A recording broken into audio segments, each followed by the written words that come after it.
Okay, we'll call this meeting to order, Agenda and Priorities meeting for Monday, July the 4th. We'll begin with the land acknowledgement. The town of Innisfail would like to take this opportunity to acknowledge the traditional territories of the Indigenous peoples of the Treaty 7 region and Métis Nation of Alberta Region 3.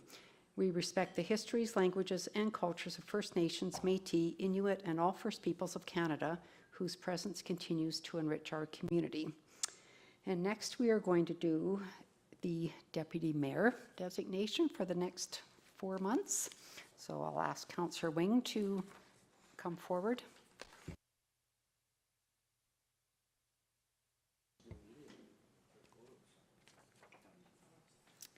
So we have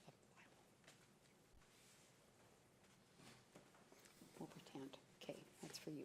Okay. I, Janice Wing. And to the best of my ability. Do swear that I will faithfully, diligently, and to the best of my ability execute according to the law. Execute according to the law. The office of Deputy Mayor. The office of Deputy Mayor. For the town of Innisfail. For the town of Innisfail. So help me God. So help me God. Okay, thank you. Thank you.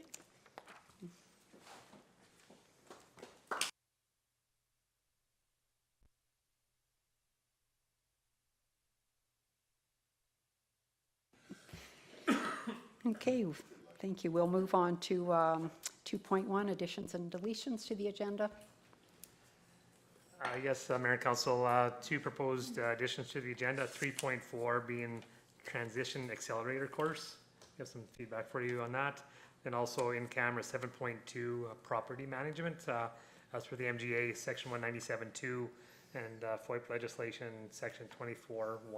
Okay, thank you, CEO Becker. Could I please have someone make a motion to adopt the agenda as amended? I'll make that motion, Mayor Barkley. Okay, thank you, Councillor Maceros. All in favor? Perfect. And we will move on to 3.1 with CEO Becker, strategic plan. Thanks, Mayor Barkley. Just leading into the review of the strat plan and the adjoining information, I just wanted to just talk briefly leading into your strategic planning process as council, supported by your administration. It's back in March in 2021, Council approved the strategic planning policy. The policy's purpose was to establish an ongoing strategic planning process. The plan would provide direction for long-term and short-term decision-making by the town and senior leadership team, and make choices among competing demands for capital and operational resources, investment, community organization, support, facilities, and human resources. Just to remind council and to the community that the plan is a rolling live document, and which means it can be adjusted, updated as directed by through council. So although the plan is a 4-year plan, it's going to come before you at a minimum quarterly, which we're calling this one the first quarter review. Although the plan has not been adopted, we've heard your vision at budget time. We heard you during the planning process. We sought clarification and confirmation of your priorities. And so we've been working within that draft framework, I guess you could say, up to this point and ongoing. So right now, from only my perspective, it's an evolution. The planning process and document will evolve over the course of your term. Right now, you might feel the pieces are a little bit scattered out there a little bit. The idea being today and on moving forward is to really solidify the plan itself, but more on that the supporting pieces, whether it's tactical plans to achieve your strategies. Right now, you might have a feeling of some of the tactics that are going on to achieve certain things like community safety, heliport, that is one action associated, but have we really discussed full community safety in its entirety? I'd say probably not. And another example would be housing. We have little pocket actions going on with housing. Have we sat down together to support you on really establish what does that housing piece look like based on helping achieve your vision? I'd say we probably have not done that yet. So I say we're evolving, but it'd be nice to actually capture everything together, make sure those topics or those headings are confirmed and understood, and we're working within those tactics or actions associated with your higher vision, and you're achieve some form of agreement amongst you as 7 elected officials. So right now, administration is working within the areas as your highest priorities, recreation and amenity planning, heliports, development and operational plan, recreation programming and events, some housing, industrial park development. There's a lot of work being done associated with energy, as well as asset management and engagements. And we'll see that more clearly as we work through.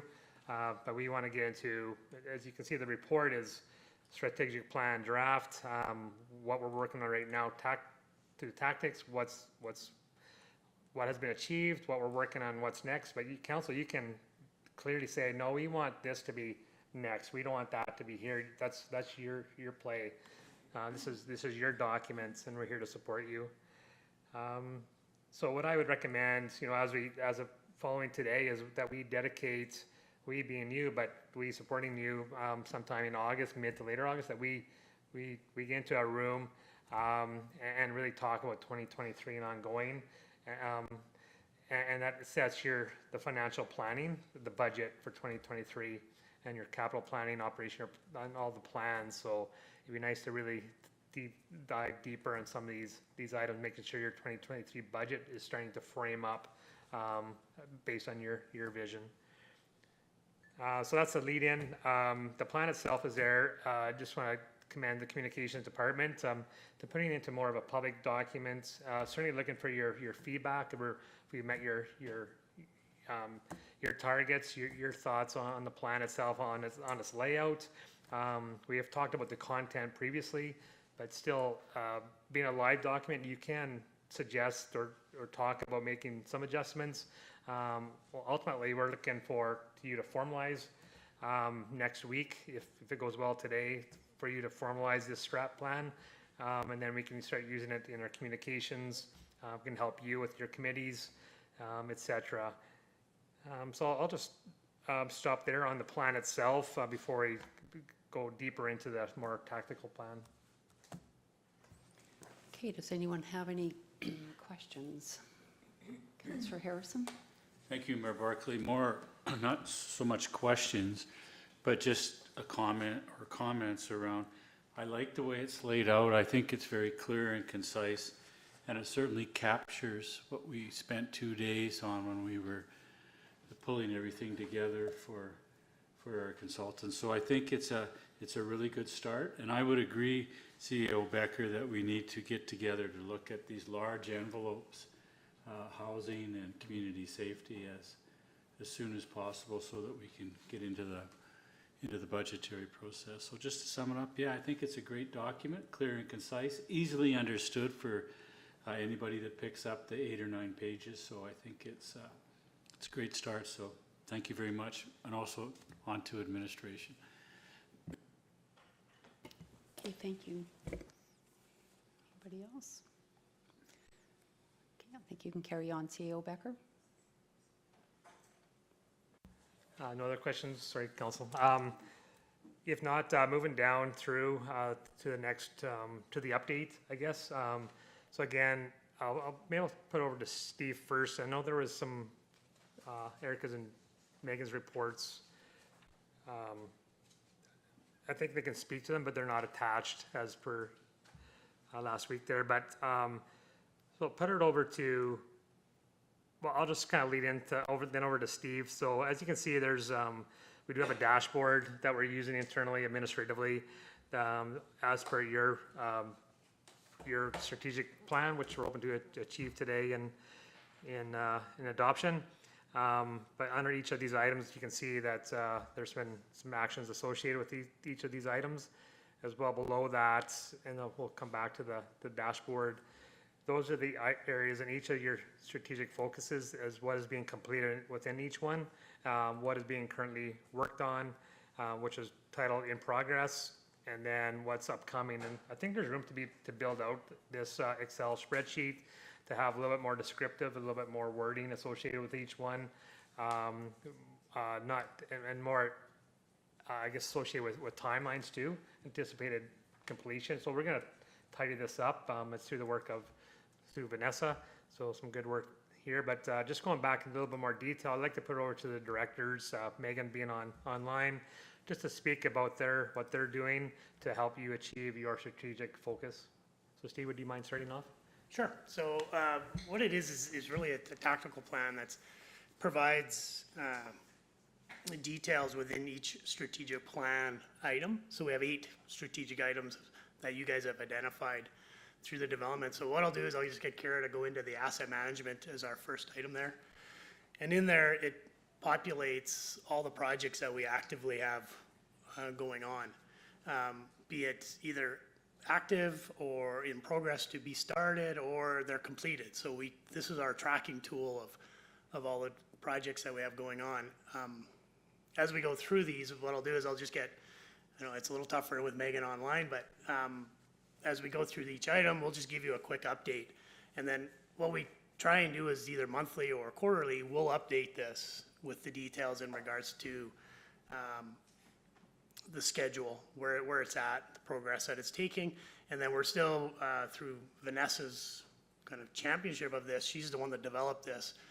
We're working on the spreadsheet still in regards to the details and pulling that into that spreadsheet to make it a little easier for providing you guys, but we'll just step through it right now with each item. So under asset management and programming, we have 2 projects going on. One's the building condition assessment through Megan, and then the other one is the asset management program through myself and Curtis. So I'm not sure, Megan, if you want to do a quick update, if you want to scroll back there, Kara. So on the building condition assessment, did you want anything to update there? Sure. So the contract has been awarded for the completion of 3 building assessments.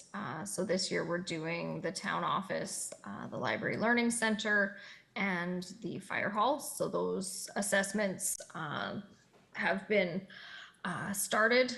We're hoping to have the reports back by end of August, early September, and then we'll be able to start integrating those reports into our asset management system. Buildings are one of the things that we're still developing on the asset management side. So this will be a good exercise for us to go through the process with the consultant and get that information captured within the asset management plan. So under the asset management population, so we are currently still ongoing with data collection. Curtis has been working on the strategic asset management plan, so we have that in kind of adoption. If you want to scroll back, sorry. We are working currently on risks and opportunities. So what that is each department is going to identify kind of their highest risks and opportunities. And out of that, we will then make a decision, be able to make decisions based on those risks and opportunities. So we're going to continue to develop that. It's a big document and beast of items.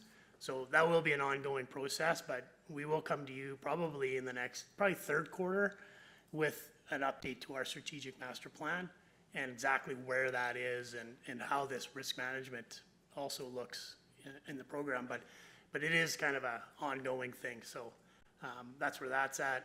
And then kind of the other identified item in our asset management plan was investment and asset management plans itself within the document. So those kind of are the next steps. So those will probably be 2023. So that's why we have a to be determined date on that. So it is a program that's actively going, but it is kind of a very slow process with it. So it's always working in the background though. It's one of those things that just keeps getting developed as we go though. So we'll slide over now, Kara, we have our town infrastructure facility improvements. So those kind of are where we have a number of items. The playground master plan, will be developed this fall. What the plan is to identify all of our playgrounds and identify the priorities and how they need to be replaced and start getting ahead of that so that now we're being reactive instead of be more proactive on that. So Megan, if you want to tie in on the next couple. Sorry, I can't really read the screen, so I can't tell where Oh, sorry. where you are at. So we're at the pool liquid chlorine production unit. Oh, okay. So yeah, that equipment has been ordered. It's not yet installed, but should be within the next month or so. Okay, and then we have the arena refrigeration control upgrades. We're still working with StarTech on that, but they should be completed before ice goes in for the fall. Okay, 50th Street manhole replacements. We're currently working with a lining company for this one. It's 3 manholes that are on by the cemetery that have really high flows and they're starting to corrode on the inside. So we're looking at to try and line those versus replace them. The cost for replacement, we just had it priced out and it was going to be in that $25,000 to $30,000 a manhole, just due to the location and the depth of them. So we are looking at options for lining those. Eastgate Lift Station, that contract's been awarded. Likely construction to be closer to September versus July, just due to delay in material. If you want to scroll down on that, Kara. There should be a number, yeah, keep going down. The new gravel truck, gravel plow truck, we're currently looking for sales on that one, so that's just an ongoing, looking for some deals. The 2022 surface improvements, that contract's been awarded to Border. You've seen that we've got a number of concrete sections being replaced downtown here.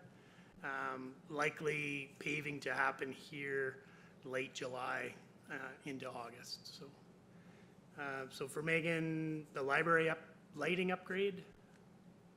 So that those contracts have been awarded with Innisfail Electric. As the equipment comes into stock, they'll be working to get those projects completed. So yeah, just waiting on inventory. Okay. Sound wall replacement, that contract's been awarded to Lakeview with construction to start here in August to September.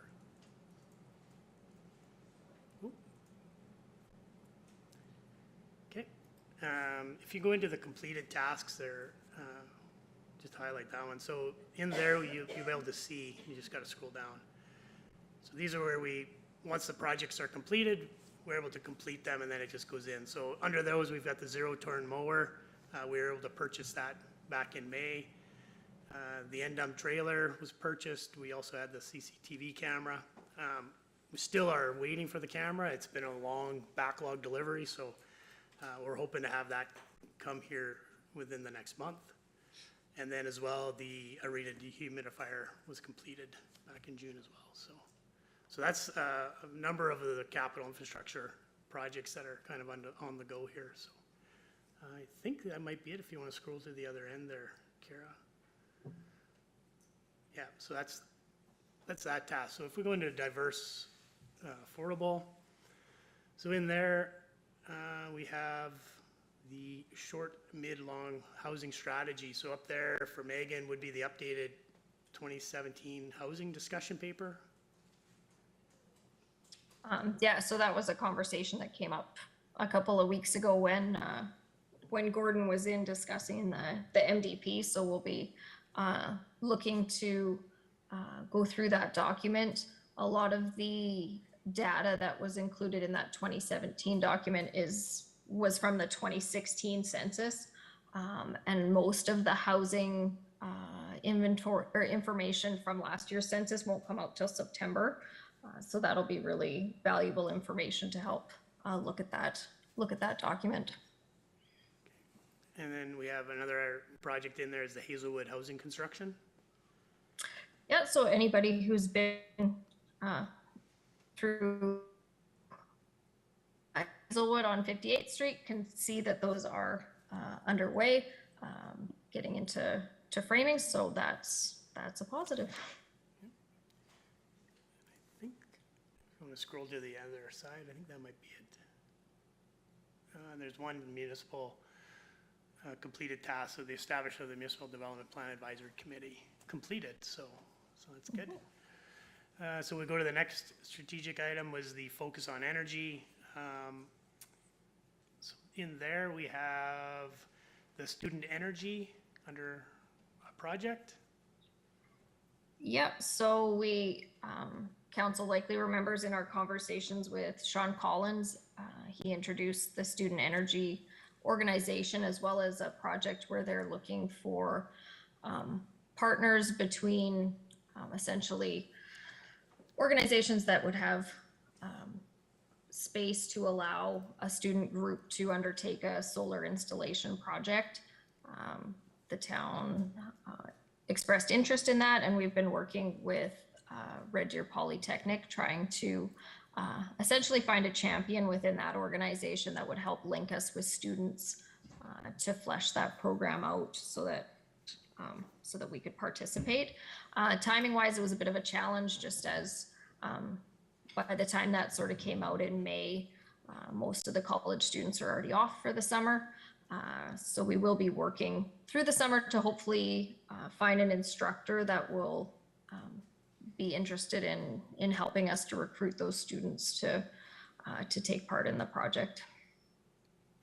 Okay. Under there as well as Energy Futures Roadshow. Yep, so we have had our kickoff and orientation meeting with Energy Futures Lab last week. There's a series of workshops planned for the fall, so council will be seeing some of those dates come out as we work towards, which I believe we will not be calling it the Energy Futures Roadshow. It will come out as the Innisfail Energy Hub, I think is the tagline that will be involved with the marketing materials. So basically, through the summer, we'll be working with the EFL to get more community members interested and on board. And then there'll be a sort of public community kickoff event in September. Great. So if we scroll over, Kara, it's under, so under expanding compost recycling and waste diversion, we have the recycling the cart service, so we will be coming out with public notices for first week of July, and carts will be delivered July 14th to the 20th with or assembled and delivered with the pickup service to start August 1st. So we will get notices sent out here this week. I believe they're going into our utility insert. Yeah, so that's underway. And then we have under organization energy, town facility energy conservation measures, Megan? Yep, so council likely remembers the projects coming out of the investment grade audit. So the solar panel contract has been awarded. That came to council a few weeks ago. They're working on finalizing the design. And we'll be looking at installation likely the tail end of the year, even into the winter, largely due to supply chain issues in that space. New furnace installation at the arena. Installation is pending with the contractor there. Yeah, we are working on some of the building controls at this point, working with our facility staff. We're not going to move forward with the full sort of whole hog systems upgrades that were recommended, but we are going to be working through some of the thermostats and controls as well. The library already has a full building controls system, and that upgrade is underway. So most of those projects moving forward as planned. Great. And then we have one completed task there. That was the energy policy completed here already. So under a healthy economic development, so we have the increased industrial development. So just an update in regards to the Southwest Industrial Design and Construction. That project obviously awarded to Northside for the underground to commence in August. We're currently working on the design for the shallow utilities with MVA and Tagish. That's currently underway, so everything's progressing quite well with the industrial park. Southwest Industrial Sales, as council's aware, we have the one lot sold with I think some inquiries on other lots. And then we have the Southwest Industrial Solar Project, so we are working at just, I guess, in preliminary right now still is the Southwest what it would look like to do a solar project within that area. We're working with Green Cat Environmental to do an application with Fortis with that doesn't commit us to anything, and what it does is it just gets us kind of on the books to say that we're interested and to see what the process would be and come back to you obviously with costs and final design for that. If you scroll over to the community economic development, so a number of items in there for Megan, starting with community profile document. All right, so I can't see the order you have them in, but I'll just go through my list for the implementation of that strategy. So the CED committee had their most recent meeting about a week and a half ago, where council has approved the MOU with the chamber. We're just waiting for the final sign off back from the chamber for that item to be completed. However, we have started meeting with the chamber on a weekly basis, just to discuss projects, to keep in touch on the business networking events that are being planned by the chamber, as well as some of the events being planned on the town side with the Energy Transitions Lab and some of those activities. So that's been a positive, keeping ourselves up to date with what's going on with each other. Another tactic from the CED strategy was the mayor's business walks and familiarization tours. So as council's aware, you've been very active with visits to over 12 businesses completed to date. The networking events in collaboration with the chamber, the first networking event will be in August.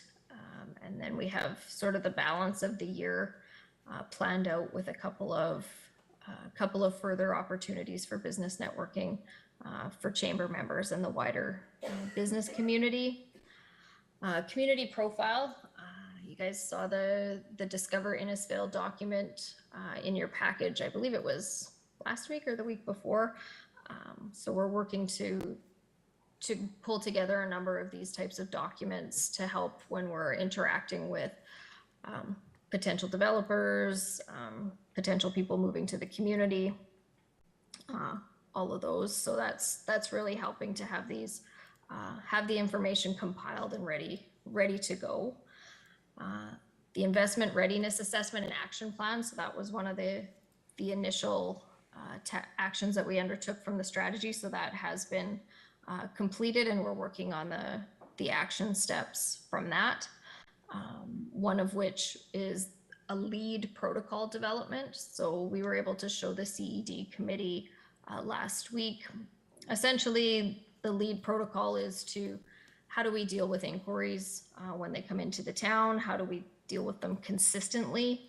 And how do we track them? So we've created a new process and a new component in one of our existing software systems for us to track and then assign if there's action related with any sort of business inquiry. So whether someone talks to business licensing, development permitting, anyone, those even the business visits that are being undertaken from council are being captured within that program, so that we're able to look back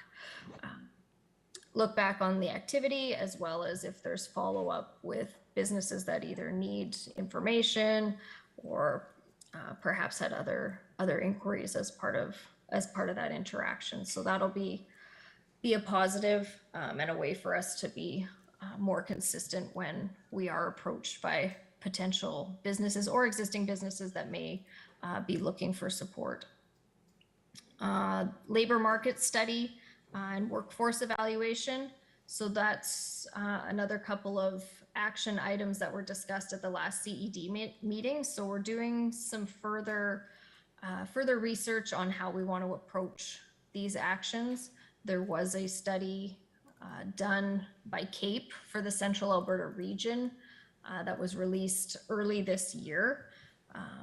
However, in looking at it, it's a very, very high level and quite broad document. So going to be coming back to the committee with whether we want to sort of take the actions that were identified in that study and expand on them, or if we want to look at something that's a little bit more Innisfail centric. And then the property inventory, so that's actually being, I guess, completed. So we've gone through and created documents for residential, industrial, and commercial lots that are available. And those are available as sort of standalone documents. So if someone does contact the town and they're looking for commercial property, we can send them this document that has a dozen or so of the active listings that are available, either that we know of specifically are for sale and may not be listed through a realtor, as well as those listed on realtor.ca. Gordon's also gone through on those properties and expanded some of the available information with respect to zoning and what kind of processes would go along with the development of any of those sites. So I think I got all of them on the list, but let me know if I missed something. Yeah, I think you got most all of them. And then on to the completed task, we had the investment readiness assessment action plan completed. So under future school sites, we had currently looking to connect with the Red Deer Catholic School Board.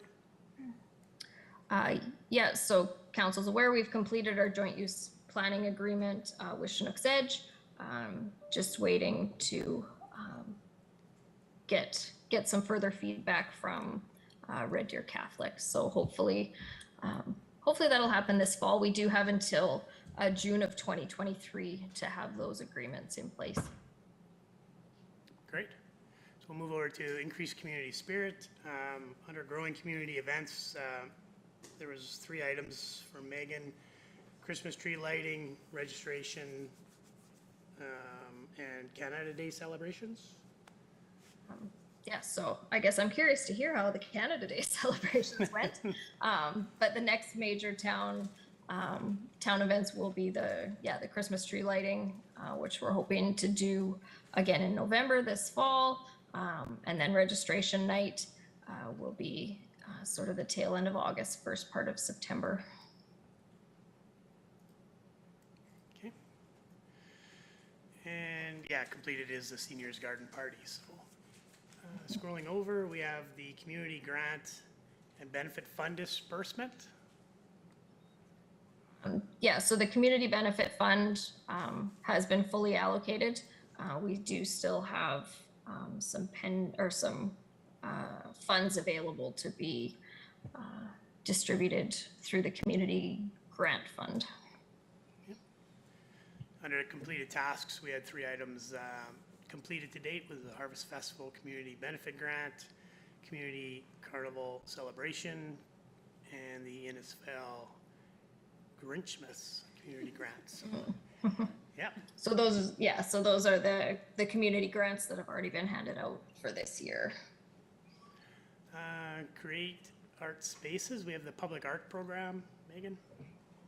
Yeah, so we're working on developing a policy, and that will be coming back in the fall as part of the larger budget discussions for 2023. Yep. Completed. We did the Heart Mural Project Community Grant. That was already done. And Celebrate Culture and Heritage. We had a completed task, the Historical Village 120 Project Community Grant. So that's done well. Yeah. Under Drawing People Downtown, 3 items for Megan: Pedestrian Alley, Gathering Space, Market on Main, and the Vacant Corner Gathering Space. Yeah, so Market on Main, we're continuing to support the chamber as they have undertaken the Market on Main. That has included providing entertainment and activities for the vacant corner lot. We'll also have the tent put back up on that corner lot, and we'll continue to try to activate it as much as possible. For the the mid-block cut through there at the pedestrian crosswalk between T and what was Collective House. We're working on some lighting and getting some new planters and stuff installed in there. So that's ongoing. We're just waiting for some supplies to come in. So hopefully that'll be completed here in the next month or so. Okay. Community beautification. So we do have the two, or Gateway Landscaping Phase 2. That's the planters. Plants have been installed and the mulch was completed.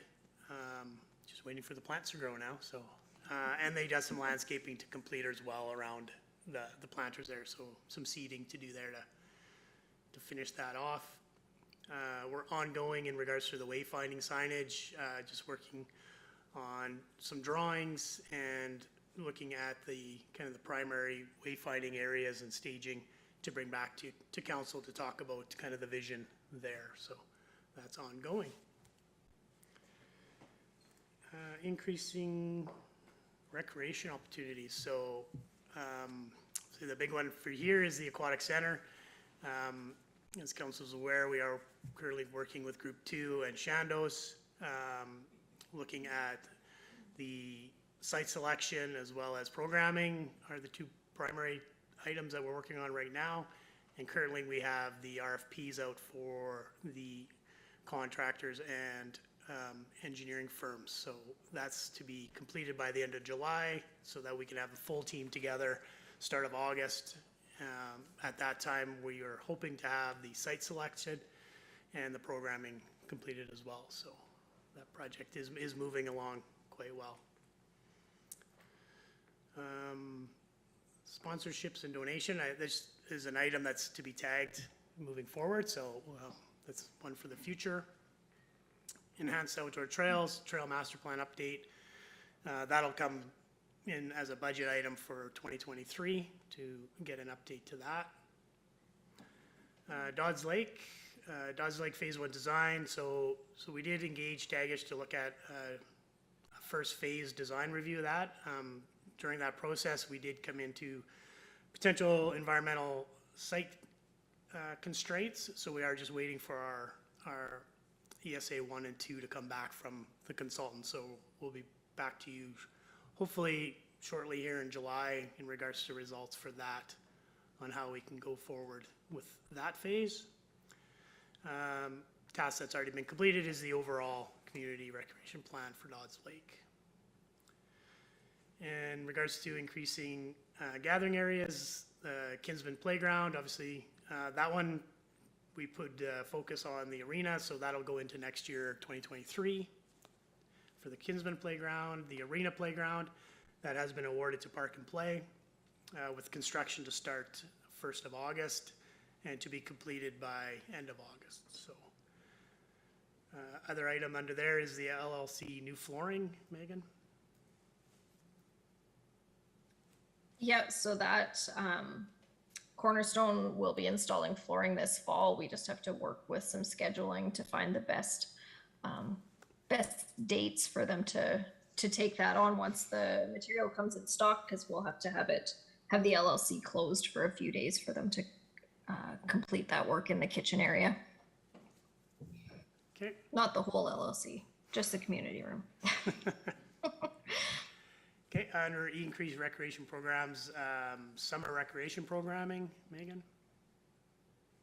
Yes, so working with our summer students, both at the skate park as well as through our different facilities. So we have been able to extend our basketball programming at the gym. So that's been a positive. We're also looking at continuing some floor hockey at the schools as well. Aiden, our summer student, is going to be doing some park and play programming where there'll be some structured activities at parks moving around the community throughout the next few weeks. As well at the skate park, their skate park lessons have started, and we're in the process of planning a trick competition that's going to take place later in the summer as well. Red Deer County Recreation Agreement. Yeah, so our recreation agreement with the county expires at the end of 2022. So we'll be working with them to get that updated and in place in the coming months. Okay. I have the Ball Diamond 4, 5, and 6 irrigation, or it's actually 5, 6, and 8, but that construction's ongoing. 5 and 6 is completed. They're just working on 8, trying to get it finalized. Obviously, been some delays here with the rain, as well as we had to do some new wiring out there, so we have the electrical in place as well. So we're hoping to have full irrigation to all 4 of those diamonds here by August. Diamond 7 construction, that one's kind of an ongoing thing, working with the association, Community Enhancement Association. They have plans to start on the dugout construction as well. Have a new scoreboard and bleachers in this year still, as well as on their target schedule. So I've just been working with them. You'll notice that there's been a variety of maintenance out there. It's really hard to maintain right now with the soft weather, soft weather that we're having. But yeah, it is a challenge to keep that diamond looking well maintained. Just we seem to get out there with the mowers and it's just too soft. So in regards to the outdoor rink, another one that's been a challenge to get going. We've stripped the site and now we're just waiting for some dry weather so that we can excavate and get the slab going for that project. So that's another one that's exciting to get going. So now we'll go into maximize health and safety. First into there is emergency services availability is the heliport. So quick update there. All the concrete is complete.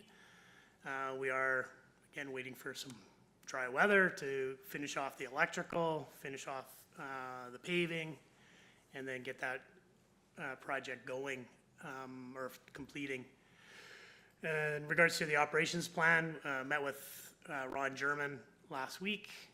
We have a number of items there that we have in play right now, as well as training in-house for the radio system and getting the manuals completed. So likely construction will be complete by end of July, but the operation of the heliport probably won't happen until September, just due to approvals and everything that needs to happen once the construction's done. So completed task, purchased, the self-contained breathing apparatus replacements. So Gary completed those.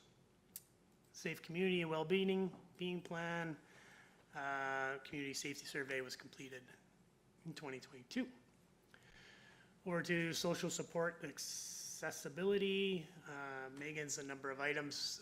Fee assistance program. So council will recall the fee assistance program is something that we built out of the contribution from elemental energy. So we've been seeing increasing usage of that program, particularly as recreation facilities open and people are able to get out and utilize facilities. So that's definitely been a positive. And I know it's been a tool for Sandy and then even other providers in the community when they have clients, whether it's pace bus passes or swim passes, things like that. It's been a positive and a tool that they can use to offer to people. So. Okay. Under their community wellness mental health roundtable event. So that sort of came out in the last few weeks through council discussions. So we'll be looking to sort of scope an event and come up with some dates and a plan of action for that event. Okay, we have the YA and YPAC. So Youth Action, their next big event is the Hillside Vibes event in August. So that's exciting. Again, as schools open up more so this fall, hopefully, we'll be able to sort of reinvigorate that group and start them working on some more events. But it's good to see their Hillside Vibes event coming back for the second year. Yep. We have Impact Central Alberta Conference. Yeah, so Impact Central Alberta is part of the coalition, Regional Coalition for Nonviolence. And in Innisfil, we are hosting a one-day conference on November 4th at the LLC that will bring together the members of that coalition for the day. So that'll be a big focus for Sandy in the next few months, getting the information and the registrations together for that event. Okay. Age-friendly action plan. Yeah, so Age Friendly is continuing their work on developing an action plan and working on their intergenerational legacy project. So yeah, it's good to see some forward movement for that really new committee, but yep. Okay. And wheelchair accessible van. So the new wheelchair van is operational. We are, or yeah, it's in full use with the Legion now. Getting the drivers used to the new system and how the vehicle works, but it's been positive feedback so far. We do have the graphics ordered for the vehicle, so hopefully we'll get that installed soon, and then we can take some pictures and do a bit more of a splash for the new vehicle. Should look good. It will represent us well when it's out in other communities. Great. Community safety, I'm not sure, Todd, if you have something on the peace officer dash cams? Only that, yeah, it's slated within budget to update the dash cams for the vehicles, just updated technology. The CP Rail pedestrian crossing, fortunately, I don't have an update on the costs. Keep trying, but they don't want us to pay, so we'll just keep plucking away. Can we just go with it? And the pathway itself is slated for July, but likely that's going to be pushed to August, just with the delays here, but we will try and get that paved definitely this year. Director Kennedy, I guess through to Director Jenkins, just a question on the fee assistance program. Is there still adequate funding left in that program? At this point, we do still have funds within the program. We did have a bit of carryover last year as well, but the program is supposed to have $5,000 each year, and we haven't made it to that threshold yet. So, Okay, thank you. so at this point, still seems to be adequate, but again, we're still sort of getting the word out, and more people are realizing that it's available. Okay, thank you. But, and just update on the safe community well-being plan, that scope was approved by council. That'll be rolled out likely towards the end of August out to the market to attract potential support to start pulling together a community safety plan.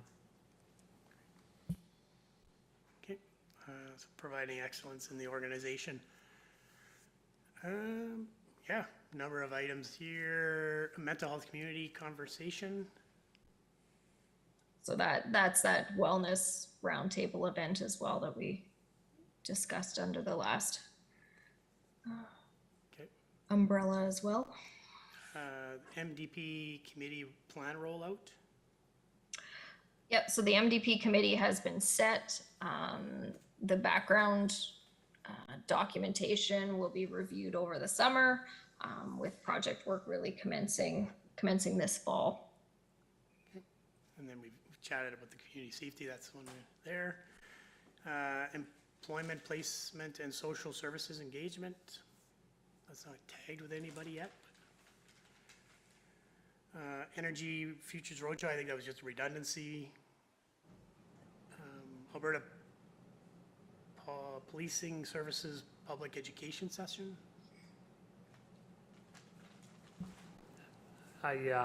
So the council has approved, it's on your action control as well, to have a public engagement regarding the police service. So yeah, so through Gary and myself, we'll be leading that engagement to help educate community regarding where the province is proposing to go. Obviously, you will be aware of changes of leadership of government, and maybe those mandates, policies will be adjusted, but until then, it's still an action slated to occur in the fall. And then under there, realtor development landowner engagement. Yeah, that scope, council's made it clear. We came back to you a few weeks ago just regarding understanding, making sure we're going to hit the mark. You're clear with that. That'll be developed. Scope will come to you within the summer meetings for you to confirm the rollout and agenda, and then we'll move it forward with more formal invitations for that engagement. Obviously, with the mayor visits, business visits is gonna an ongoing. Community Economic Development Networking events. Not sure who that's for. Yeah, so we kind of touched on those. The chamber's working on a couple of networking events as well as their business awards gala this fall, as well. The Energy Futures activities will provide us with a few more opportunities to engage businesses directly through the town as well.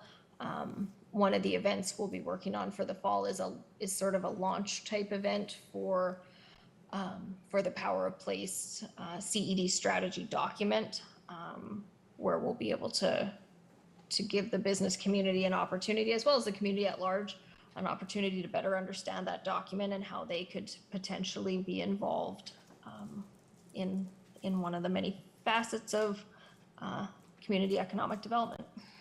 Okay. Then we have the MDP update engagement. I think that we've already touched base on. RCMP Town Hall.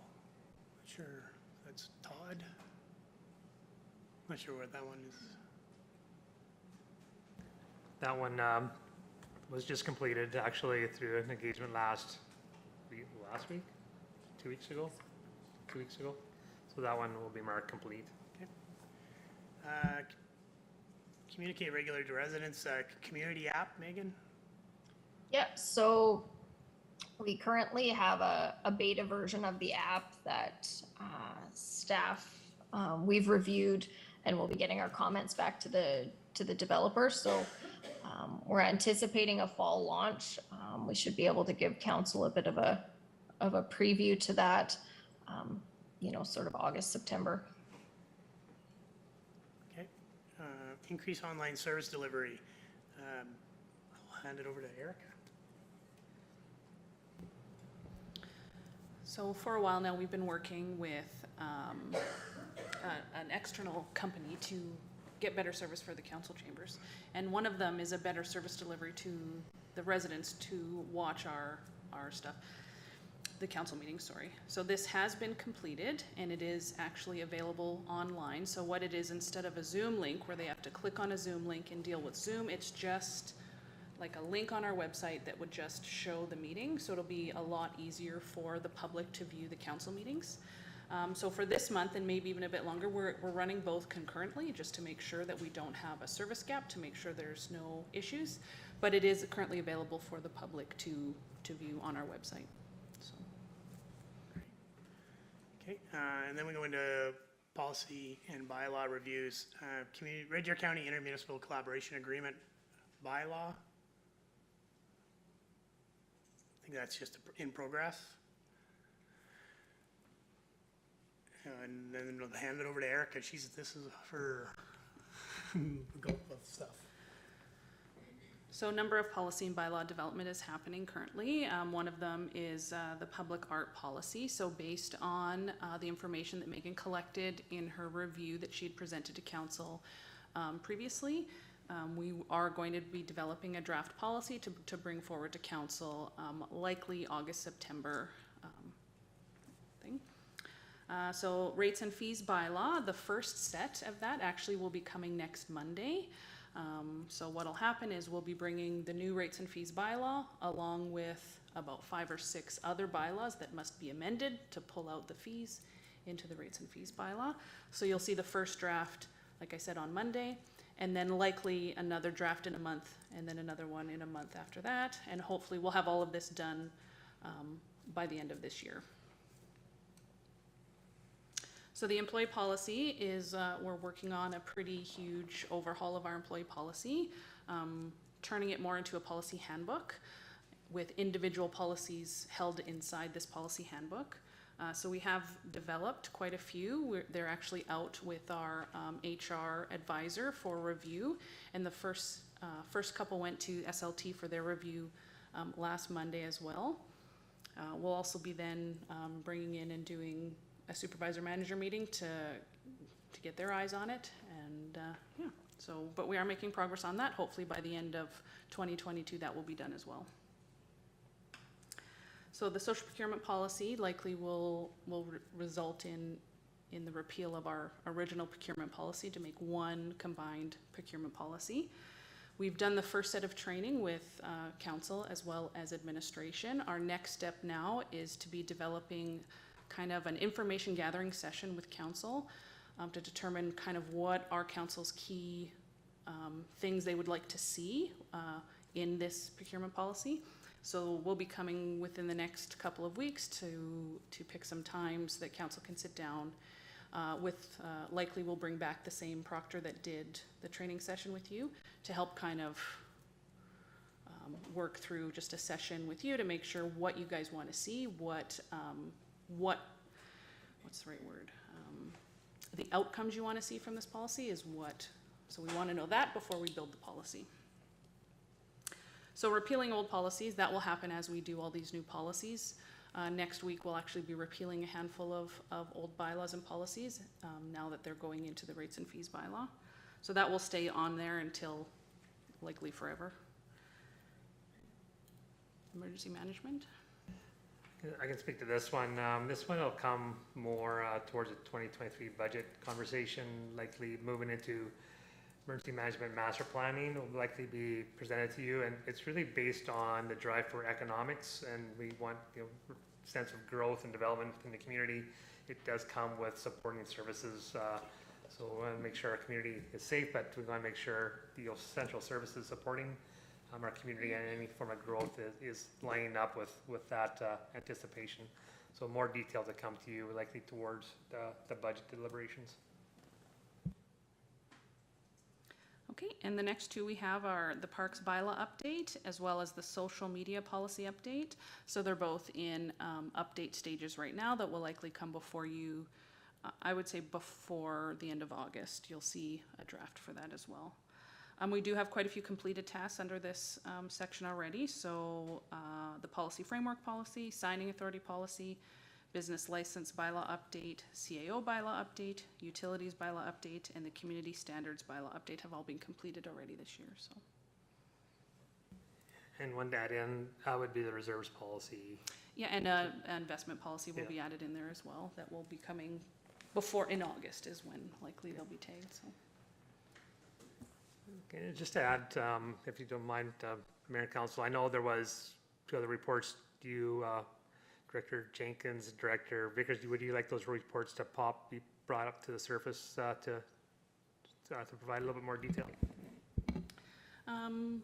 You can bring mine up. Most of mine, to be fair, were policy and bylaw updates. There was two items in the beginning that I did discuss.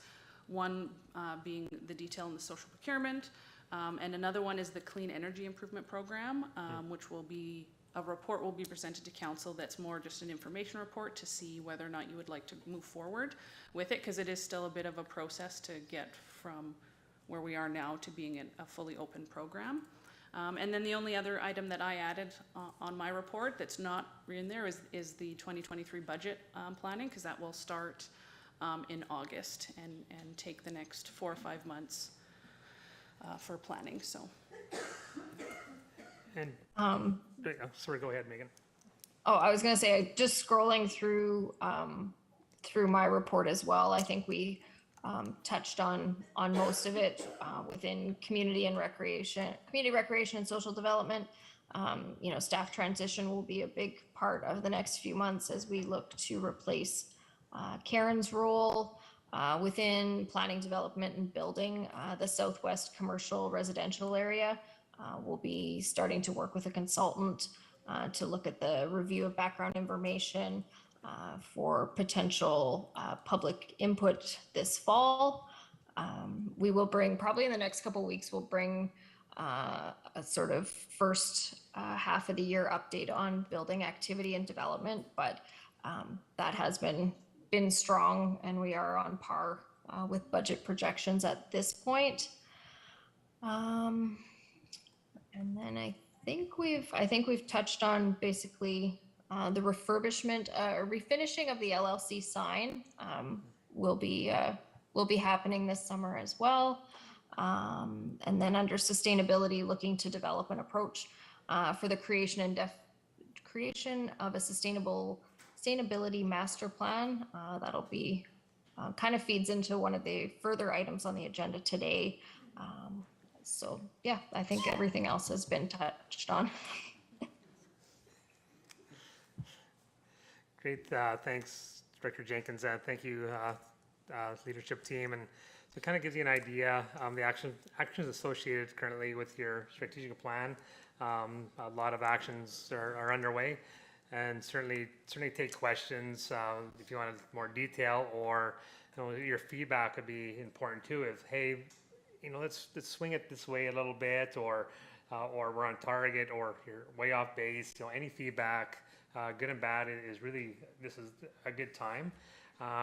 So this is the first time we've talked to you about some things happening that's going on to your strat plan, your draft strat plan, and we'll do this quarterly, and we'll provide you the updates, and we'll have the whole master list of what is complete, what we're currently working on. But if you want to start, moving that pendulum, you can start to have those conversations. But again, we encourage you to come together in the near future to and maybe have a deeper conversation in those areas that you feel collectively should be the focus. So yeah, any questions or comments, concerns? Well, thank you for the information. There's a lot on the go, obviously, and yeah, it'd be nice if the weather would cooperate for Director Kennedy a little bit more, but here's what it is. Her supply chain seems to be a big issue too, right? Yeah, but I think it's all good information for sure. Councillor Harrison? Thank you, Mayor Barkley. I have about 4 more inquiries regarding some of the tasks that have been labeled here. The first one is the library upgrade or the lighting upgrade at the Learning Center. Part of that contract or that RFP, was there anything to do with the outdoor plug-ins or outdoor power around the center? I know as we start to talk about festivals and events and stuff, I know the last couple of years there has been a challenge with particularly, and I'll use the Halloween event as an example. They were running cords from the inside off 2 plug-ins, and they had a number of lighting things. So I was just wondering if, and maybe it's too late, but I was just wondering if that was part of the RFP. So that's the library lighting upgrade.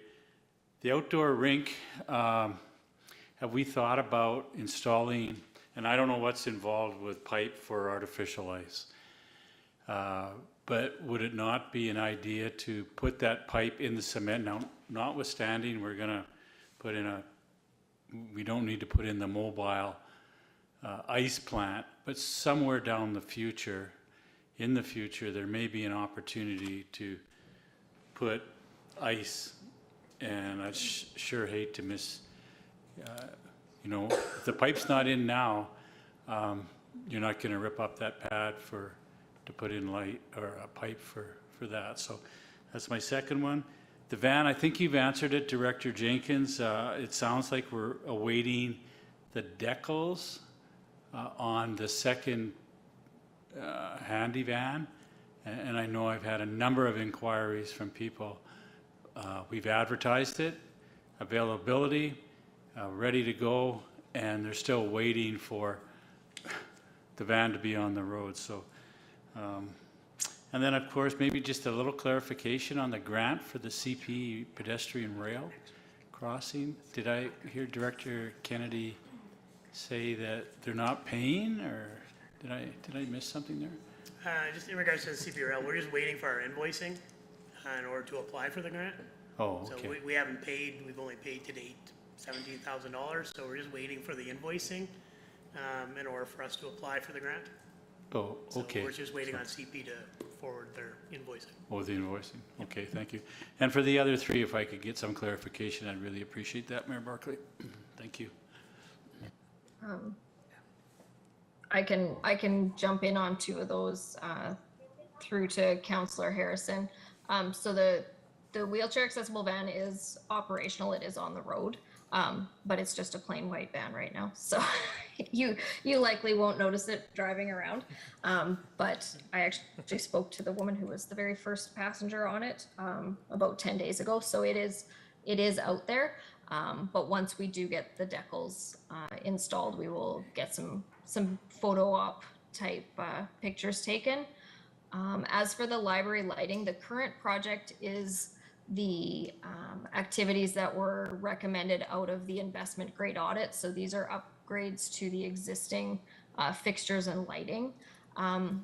When the outdoor plugs came up previously, I did talk to Trish about it, and honestly, off the top of my head, I can't tell you what the answer was, but I could get that back to you. But the current scope of the lighting project does not include the outdoor plugs. And I guess to Councilor Harrison, in regards to I'll have to look into slab cooling or the slab tooling. So I can comment, Mayor and Council, to Councilor Harrison. So Council approved the scope.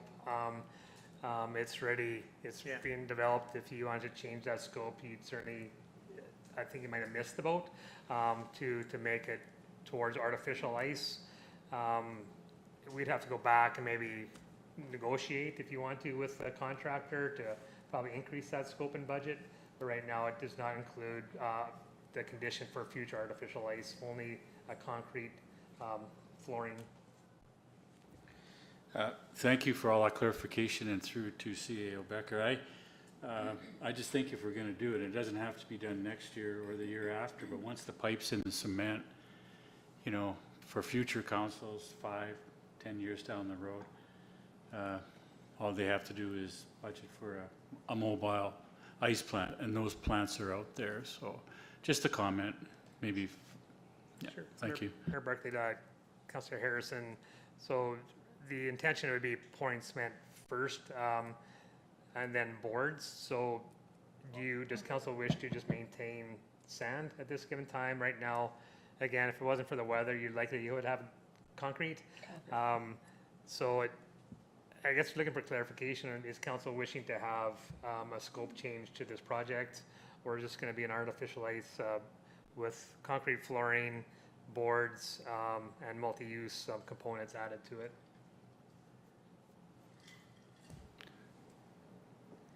I was under the impression through to CAO Becker that this was going to be a concrete slab.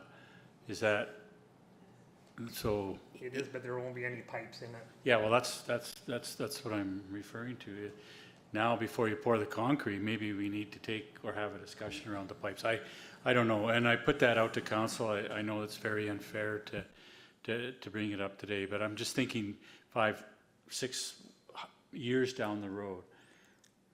I believe what they're saying, Councillor Harrison, if it wasn't raining so much this year, we'd already have the concrete down.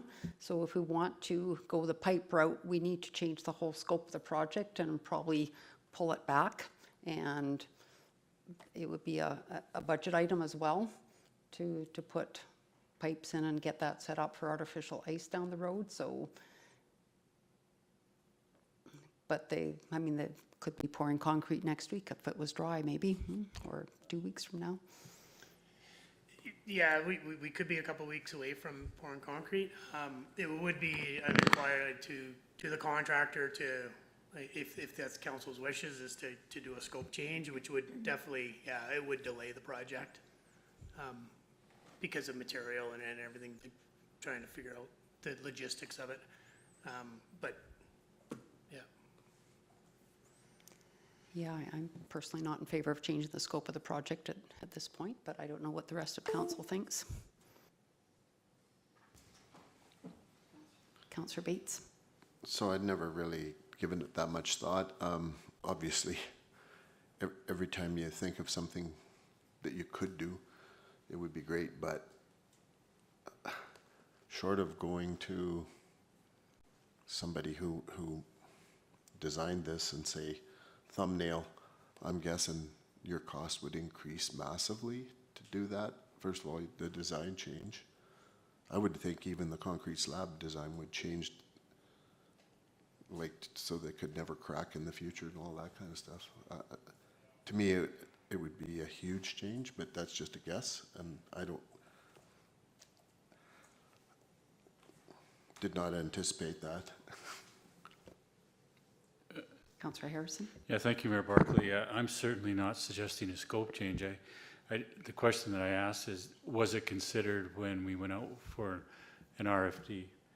And if it hadn't been, I agree with Mayor Barkley that, to put a hold on the project and change the scope, it's just, yeah. I'm not suggesting that we put the skids on and just, yeah, so, thank you. Councillor Heistad? Yeah, no, I think the train's left the station, and I understand where Councillor Harrison's coming from. Going to some communities where there is an outdoor arenas where they have, was artificial ice, but I think we've already set some expectations in the community that we're going to do the second outdoor, the ice arena surface, but yeah, that's where I stand right now. Thanks, Don. Appreciate it. Councillor Dunham? Thanks, Mayor Barkley. I agree. I think that scope's already there. We're in progress, and although it would have been something interesting to look at the beginning, it's just once again another cost, and we've got so many on our plate. So I definitely think we should just stay the course as is.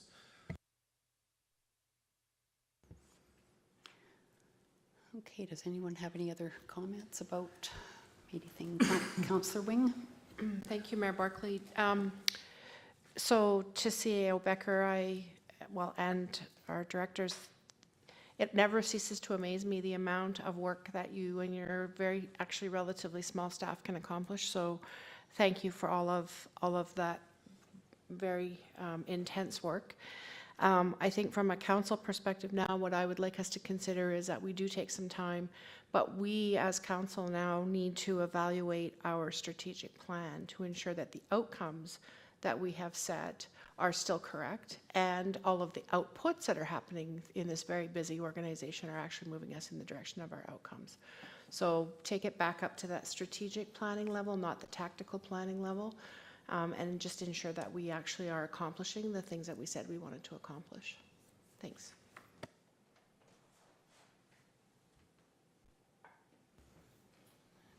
Councillor Heistad? Yeah, thanks, Your Worship, Barkley.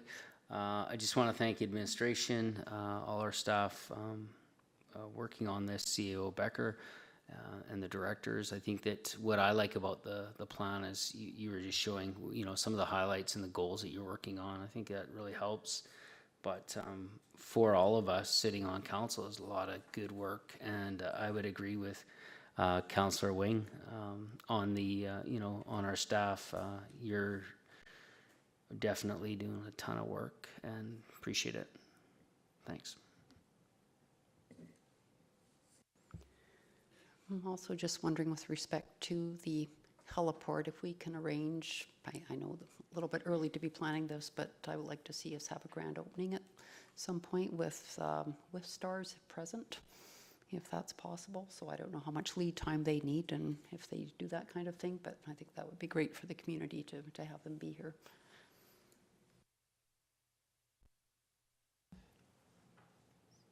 So Mayor Barkley and Council, as we lead into suggested or recommended motion to accept for information coming to you next week formally.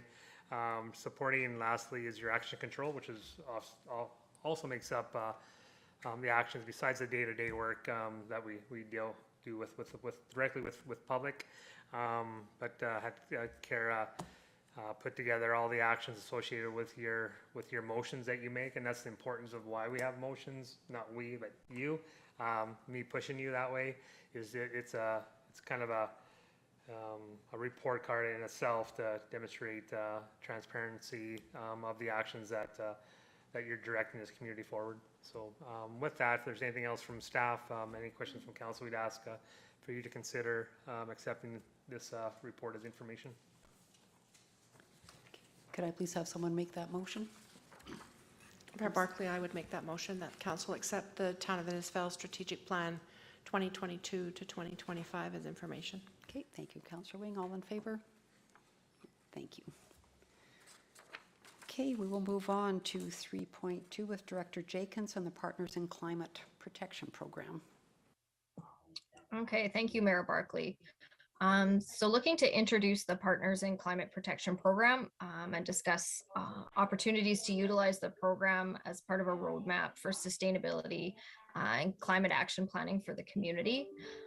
So the Partners in Climate Protection is a program established by FCM and the International Council for Local Environmental Initiatives that supports municipalities working towards federal and international targets related to greenhouse gas emissions reductions and climate resilience.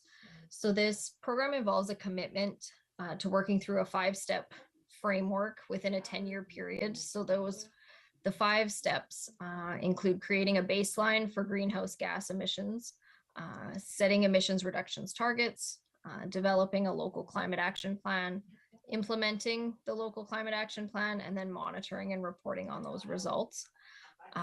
So there's no cost to join the program, but membership provides access to extensive resources, a networked community, and direct support through the organization. I think it's over 65% of Canadian municipalities have opted into this program as well. There's access to some software that supports creating and monitoring those greenhouse gas inventories. So also as a part of the report, I've included the Small and Rural Communities Climate Action Guidebook. So this is an FCM document that was put out sort of through this Partners in Climate Protection program with a specific focus on small and rural communities and sort of the 5 target areas where small and rural communities can see the greatest impact on their greenhouse gas emissions. So those sectors are buildings, which is something that we've already put a big focus on in terms of our efficiency on our buildings. The next one being transportation, land use. So land use is a big component of greenhouse gas emissions, the way our communities grow, how we utilize those resources, and then how people are forced to move around our community based on the type of community that we allow to be built. Waste. So we've been talking about waste streams with our addition of our recycling carts, and then the development of agriculture resources and tourism being the final focus areas. So those are the areas that once we put together this type of an inventory that we would be looking to focus specific goals and priorities around. So at this point, just an introduction to council, to the program, and we would likely be coming back if there's support in a few weeks with the proclamation that was attached in your council package.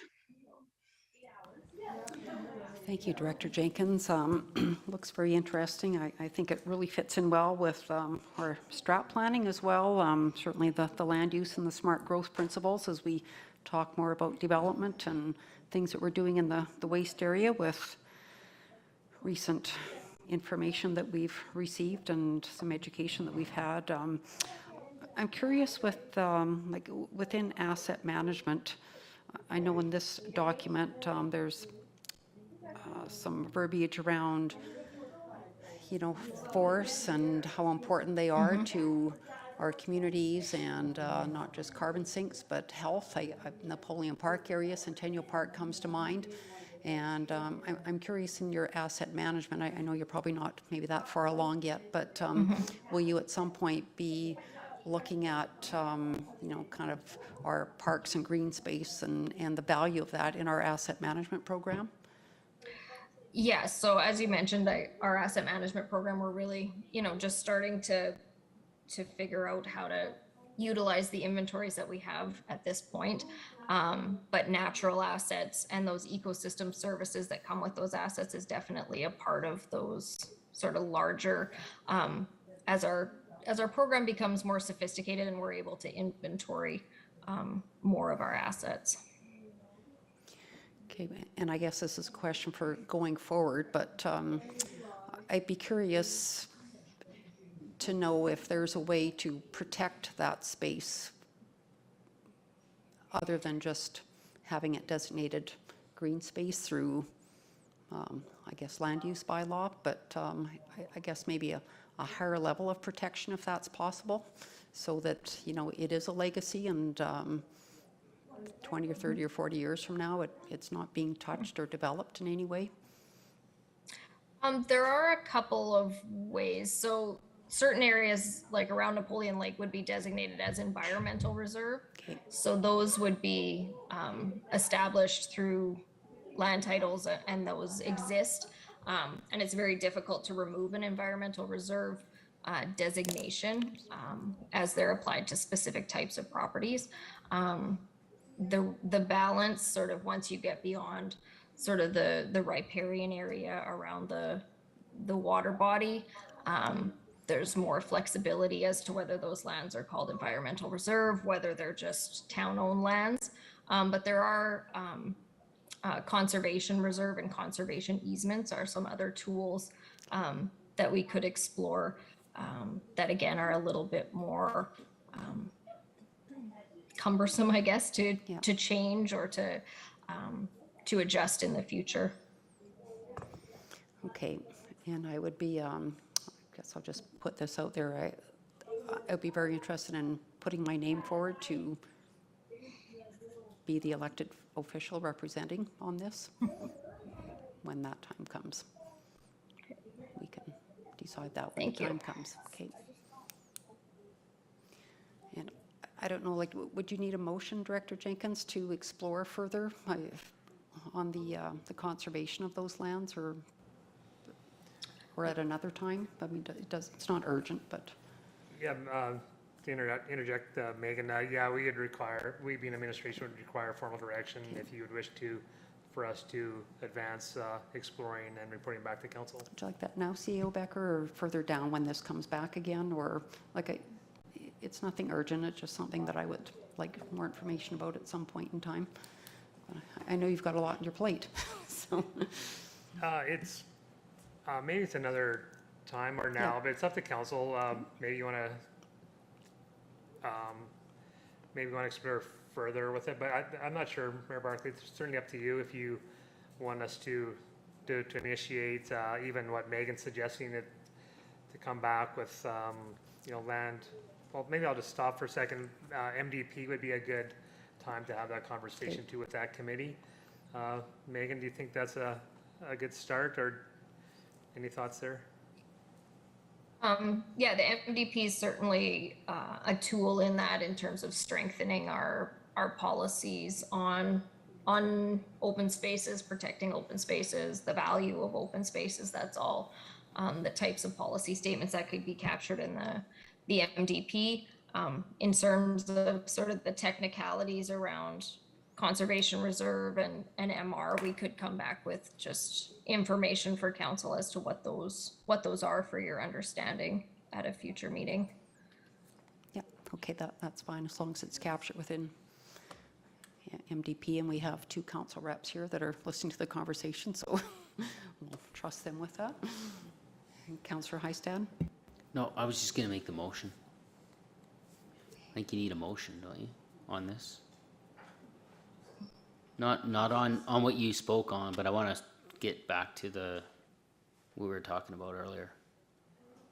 Right? I recommend that council directs the administration to prepare a resolution to participate and commit to the Partners in Climate Protection Program for presentation at an upcoming regular council meeting. Thanks. Councillor Bates? Yeah, I certainly agree with this looking like the next step. Just ask the question though, are we concerned at all about our capacity to do this? I guess it depends how it evolves, but we have enough people and future budget. Just asking. With that, Mayor Barkley, to Councillor Bates, and pull you in, Director Jenkins, what are you seeing for anticipated capacity demands, resources allocated towards this program for it to come forward, obviously next week or soon. Any thoughts from your perspective of what you're anticipating? I think the big value in the program is that the access to the information and education and resources to understand, how much the timelines are also quite flexible. So it's a 10-year commitment to move through this process. And we're able to determine how rigorous we want to be through that stage. For example, some communities, when they first look at their greenhouse gas emissions inventory, they focus on the municipality's operations sort of as an organization, where others have gone far broader. Canmore is an example where they actually inventoried the greenhouse gas emissions of the community. So we're able to sort of ease ourselves into that understanding by focusing on sort of at the organizational level first, which we have done a fair amount of that works through the work with Train and the investment grade audit. So I think we are in a position where we're able to start working on these milestones.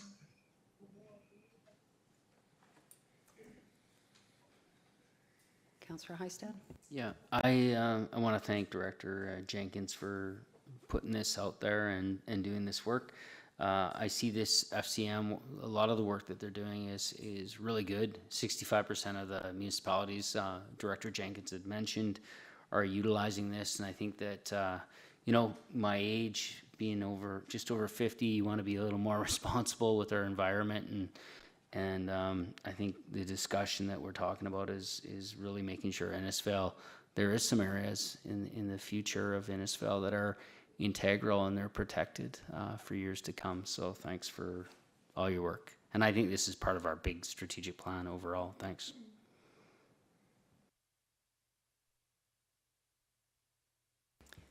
Okay, we have a motion on the table. All in favor? We'll move on to 3.3 with Director Vickers, the LAEA.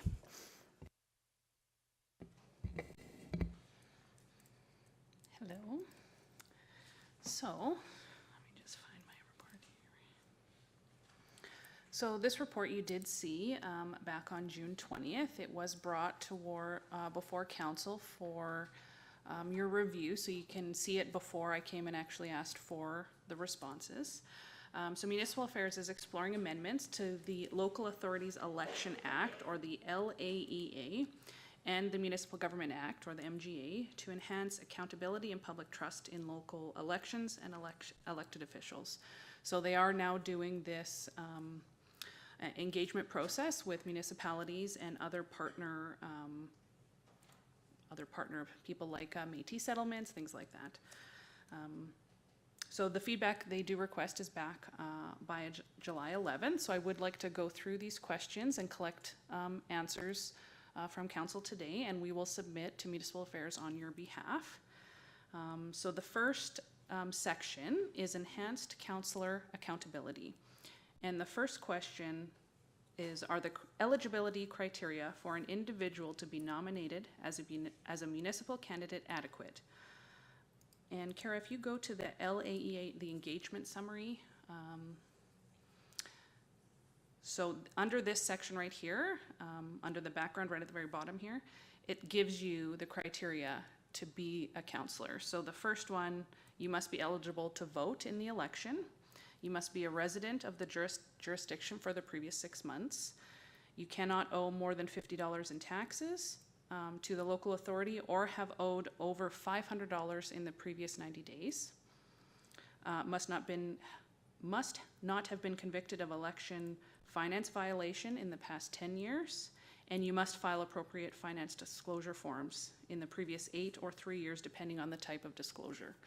So is that enough requirements for a councillor to be able to be nominated, is the question. So it's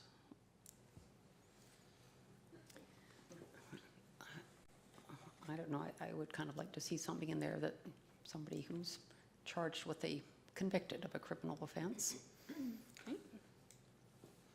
Does it matter any criminal offense? Is it just any criminal offense and you should be, Yeah, not disqualified forever, but, a period of time. okay? I believe in the code of conduct, isn't it, Director Vickers, that if you're, you have to be incarcerated for something like a minimum of 5 years before you're disqualified? Yeah, I did pull the excerpts out of the MGA, because that's the next question is the disqualification. So we can put, if there's any other, so that would mean now counselors would have to provide like a criminal record check potentially then as a requirement. Okay, Maybe that's the line that goes in, kind of Yeah. must provide a criminal record check. like a clean criminal Yeah. record check, right? Yeah, Well, preferably. yeah. Councillor Harrison? Thank you, Mayor Barkley. I'd like to see a pre-training course. We have, Muni 101 after we're all elected. And I know our municipality does before the election an orientation.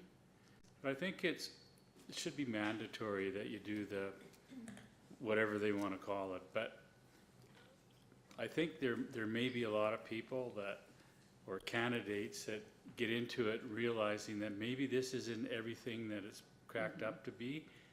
And at least that gives an overall picture of, you're getting into this for 4 years. And it's a big commitment, both family, work, everything. And if we had that Muni 101 or something similar prior to the election, and having a mandatory that potential candidates actually attend that. That's what I'd like to see.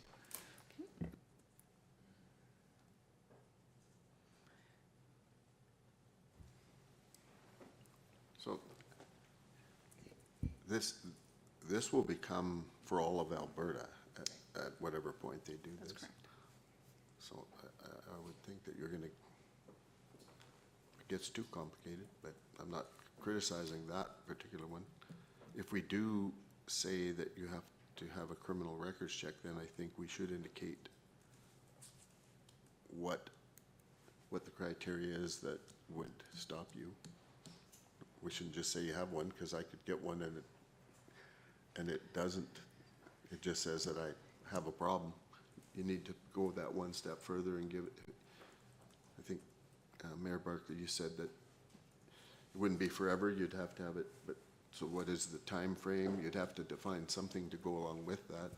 I would say maybe 10 years, the same as the convicted of election finance. No, I'm just pointing it out. To just say you have a check doesn't say anything. But Mayor Barkley, through to Councillor Bates, if someone has a criminal record, it doesn't tell you what it is, so they would have to provide then further documentation over what the crime was, when it happened, all that kind of stuff, right?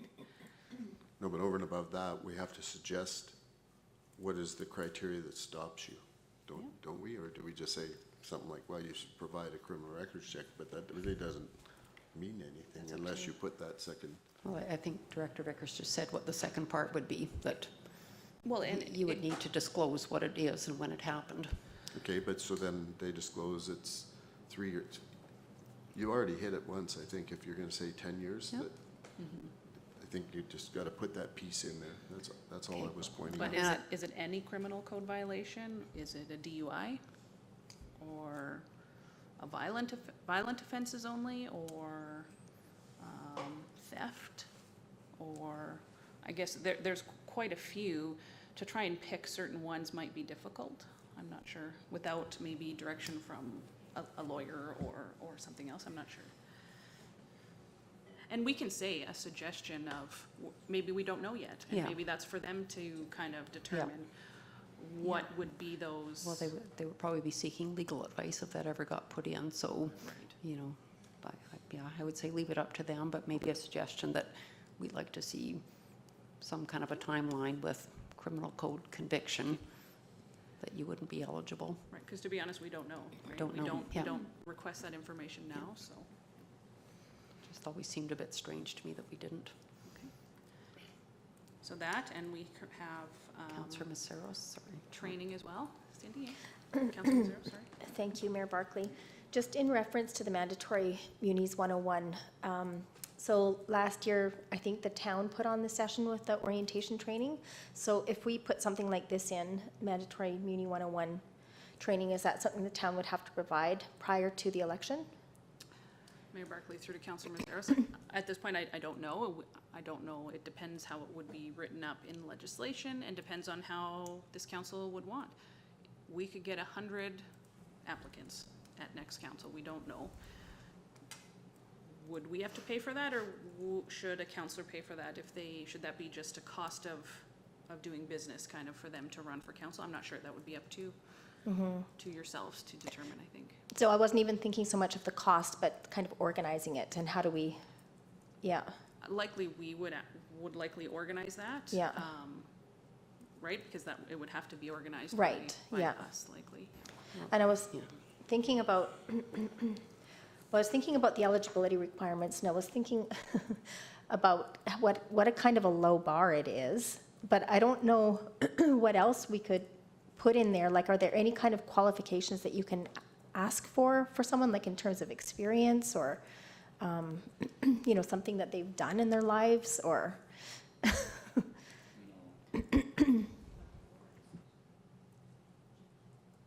I don't even think Munis 101 is not even mandatory anymore. No? No. Nope, I don't believe so, right, CEO Becker? I was thinking, Councilor Mazzaro, so you should give yourself more credit. I'm just kidding, but, Sorry, I was thinking about myself. oh, sorry, yeah. But I think it'd be, yeah, I'm not sure, I don't know if that would be a consideration, creating those, like a higher level of qualification. It probably would be charter rights type stuff for constitutional, people have a right to vote, people have a right to run for elected positions. It's up to the people to select who they deem appropriate for those chairs.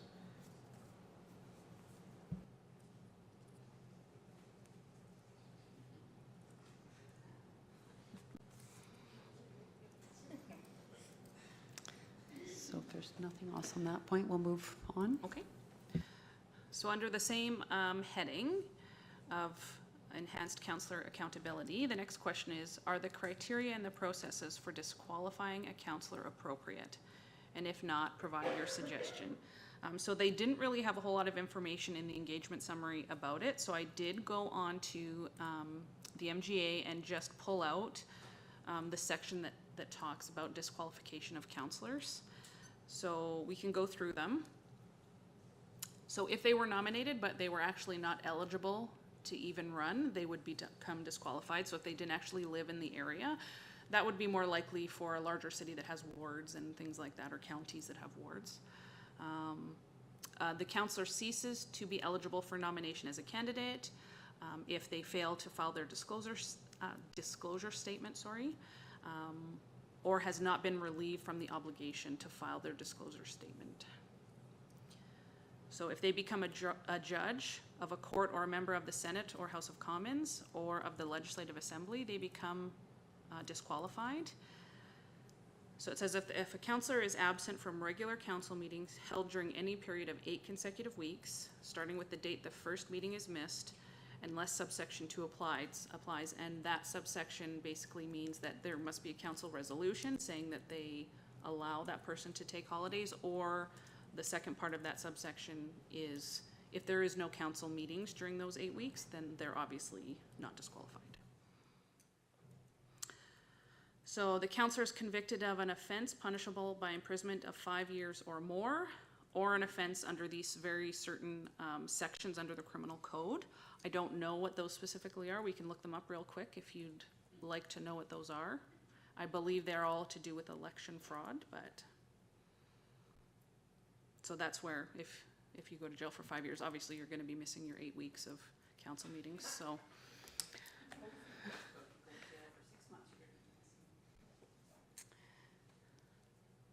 So is that enough? Is 5 years too little? Maybe it should be imprisonment of anything, or 6 months, or, I'm not sure. The next one is a counselor does not vote on a matter at a council meeting at which the counselor is present unless the counselor is required to or is permitted to abstain. So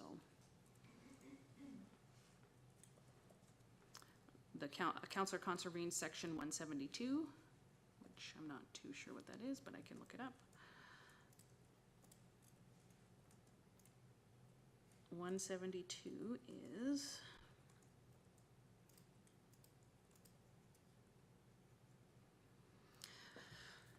so basically if when you have that a pecuniary interest and don't recuse yourself from that, that could be, you could be disqualified for that as well. The counselor has a pecuniary interest in an agreement that is not binding on the municipality under subsection 173. A counselor uses information obtained through being on council to gain a pecuniary benefit in respect of any matter whatsoever.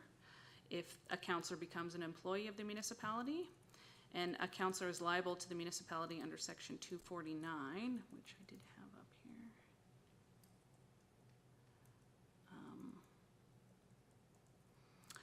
So, and basically if a counselor is able to make purchases on behalf of the town, and if a counselor does that and it has not been approved in budget, then you would be contravening that section as well.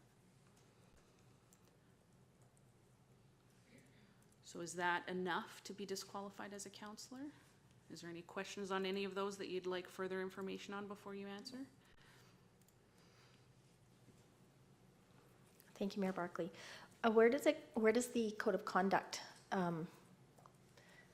clauses, where do they come in? Like if you, yeah.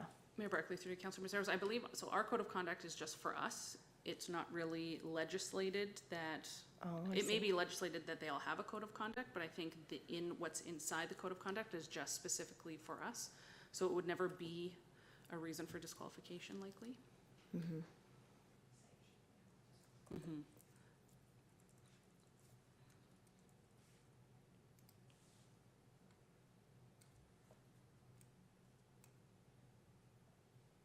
I don't know, I guess E seems like a long time. Would you like me to look up those sections of the criminal code? No, I just think E is a long time, 5 years. Right. Like too long. Likely they're gonna, if they're in prison for 5 years, they're likely going to miss 8 consecutive weeks. Well, even if you're there for 1 year Right. and even go, you know, likely take some kind of a fairly egregious event to get there in the first place. Yeah, I'm not even sure what 5 years would Don't know. do. Would you have a recommendation for a alternate time frame? 6 months? Well, I'm just 1 thinking year? 6 months, like you're not going to be at council, so.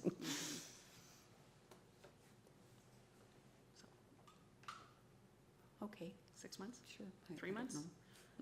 It's up to you. I don't, whatever. I think you have to, we don't know the basis behind where this got to here, but I'm just starting to imagine, so if you're convicted for 6 months, you're convicted, but then you start an appeal, and you could,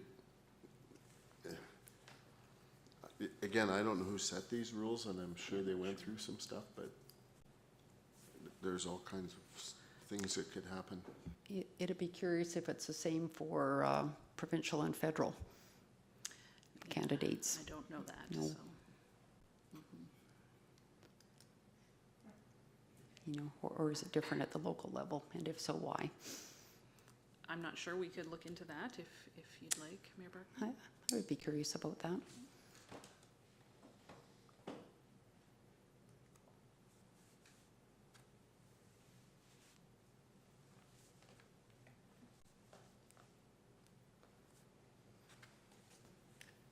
Councillor Maceros? Thank you, Mayor Barkley. Through to Director Vickers. I'm curious about F, that you can be disqualified for not voting on a matter at council. Is there any background to that? Mayor Barkley through to Councillor Mazzaros. I'm not sure of the background, but I do know that you as a councillor has an obligation to vote on any matter unless you have some sort of interest in the matter, financial or otherwise, right? You can't just not vote just because you don't feel like it, right? So I'm not sure why that's in there, but obviously they had to put something in there to make sure that the councillors actually voted on, right? Because we don't, if your friend comes in and you say, well, I don't want to vote on that because he's my friend, well, you have to, so. Is that an appropriate disqualification reason? Yeah. Is there anything in here that you think shouldn't be in there as a reason for disqualification? No?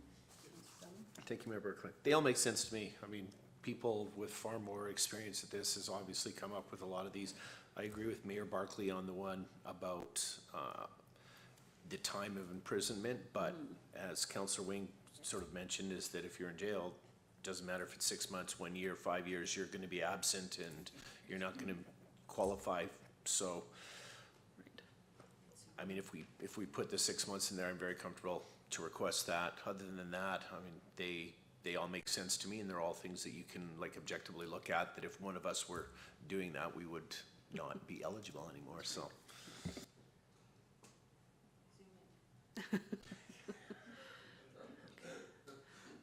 So we can put a recommendation to decrease that timeline from 5 years down to, do you like 6 months or 6 months? Okay.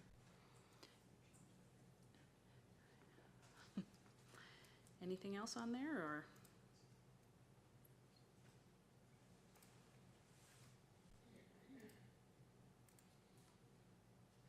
No? Okay, so we'll move on to the next heading. So now protecting voters. So there's two questions here as well. So the first one, should candidates, their scrutineers, or their official agent continue to have the opportunity to object to an individual who has shown up to vote? So this would happen in situations where they anticipate that I've already seen that person voting here once before, or I know they live in Red Deer County, so they shouldn't be allowed to vote here. So that's the kind of situation. Currently, the process is you can come in and object, you give your reason for your objection. However, that vote still counts. The only time we look at those objected votes is if someone requests a recount, and then those objected to votes could potentially have an effect on the outcome of the election. Yes, I'd like to leave it there. Yep. Okay, perfect. So we'll move on to the next question, and it's, should candidates be able to request access to the list of electors? No. Which is good, because we don't even have that list. So it would be difficult for us to give it out. It would likely be, we would have to do a whole other, I don't even know. We'd have to go door to door, right, and collect the list. It would be a little difficult. Because I believe they were doing that in the larger centers, like Calgary. You could get a list of electors. Mm-hmm.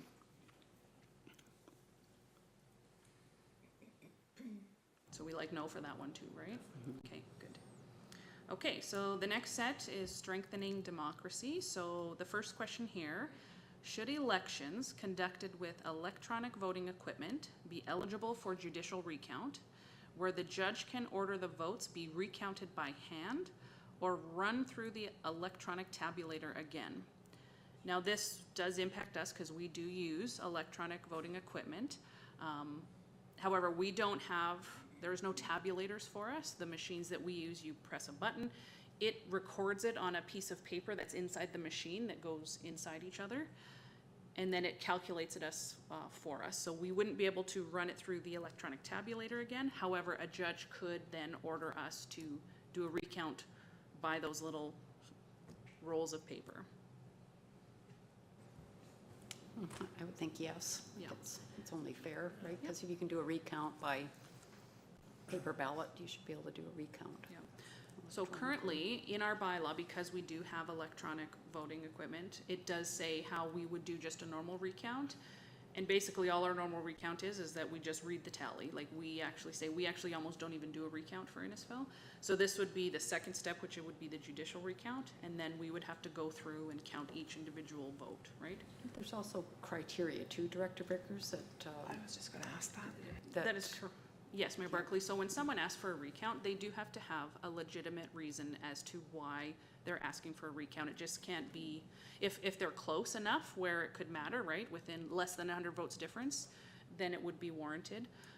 Or if they saw a bunch of people objecting, right, if they themselves or their agents or their scrutineer objected to a bunch of ballots, that could be reason for authorizing a recount. But not just anyone can come in and ask for a recount with having no legitimate reason as to why it would be like tainted in some way.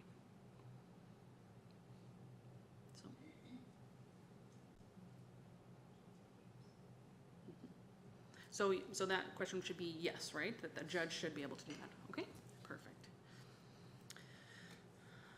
So the next two are very similar. So should third parties advertising for or against an issue that is the subject of a vote, so like a referendum question, be required to register?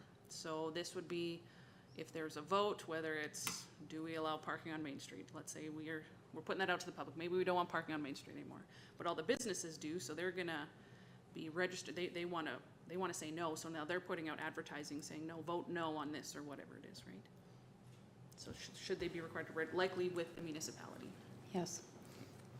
Yeah, because I think the difference in that example is not that they as individual businesses may advertise to object, but that they would hire somebody as a collective group to do that work on their behalf, and that's where absolutely that needs to happen.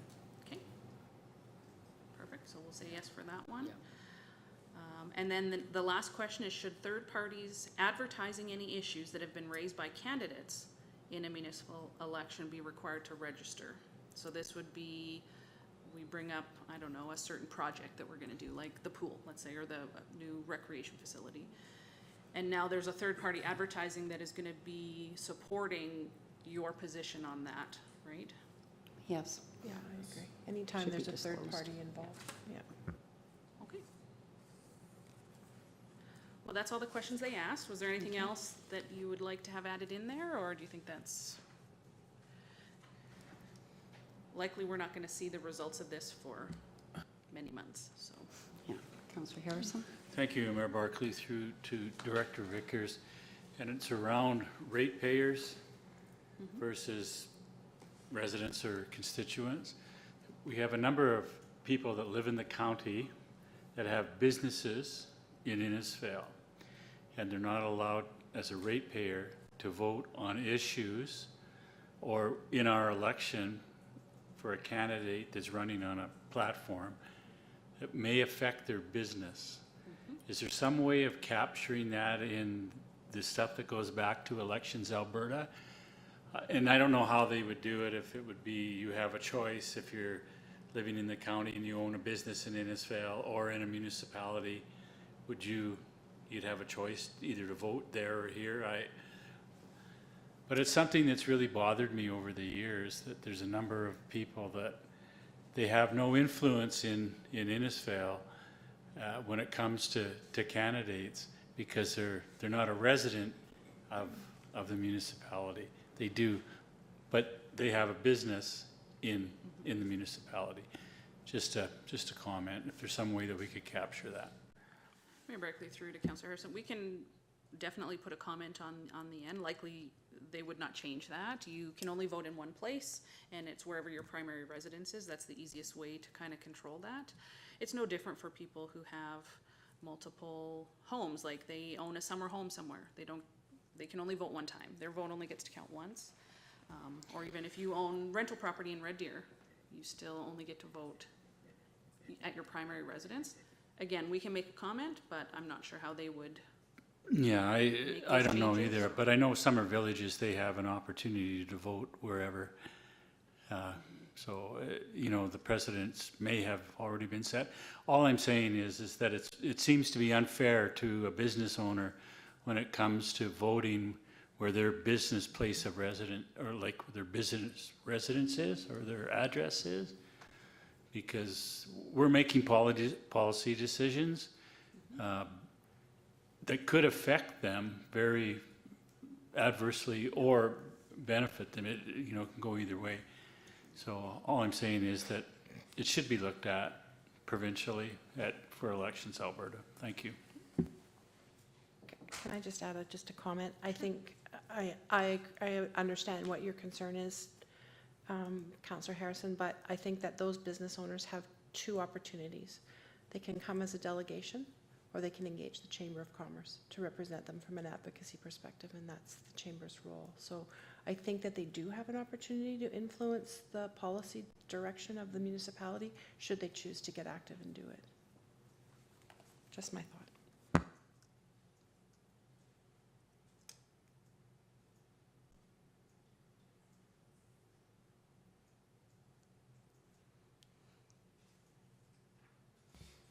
Okay, are we good there? I'm done. Okay, If perfect. everyone is Yeah. done, Okay, then I'm good. done. Thank you. Okay. So we will move on to correspondence and information.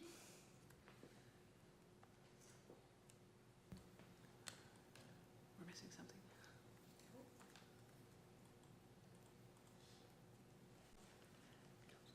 Oh, I'm sorry, I guess we need a motion to accept this information. Director Vickers. Councillor Dunham? Go ahead. I'll make that motion. Or perhaps, maybe I'm not. No, that's fine. I was just saying, we did miss one of the additions on the agenda. That's what I was, the transition accelerator. Oh, yeah, 3.4, I'm sorry. I had Sorry, that- that's I why had- I was like, Yeah, hold up, we missed something. well, let's make a motion first to accept your stuff as information. So I'll make the motion that council accepts this report for information. Thank you, Councillor Dunham. All in favor? Okay, and then I'll look at my scribble on my sheet that says 3.4 TA going, oh, yeah. And we'll move into the transition accelerator dates. Thanks, Mayor Barkley. We did hear back from the Transition Accelerator folks. They're proposing an option one of the following options for council consideration. So October 20th to 21st, 1 to 4, which is Thursday and Friday. Or I'll just give you the 3 different dates. You guys can look at your calendars. They're all between 1 and 4 p.m. The other one, November 3rd and 4th, which is also Thursday and Friday. And November 17th and 18th, that's Thursday and Friday.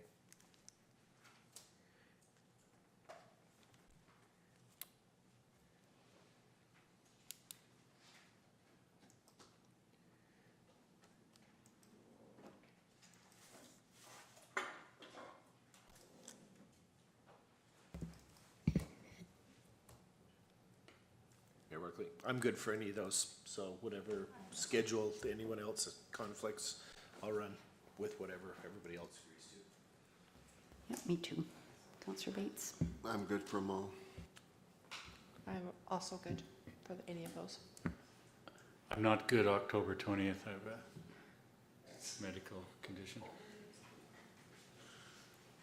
I got November 3rd and 4th. What was the other November one? 17th, 18th.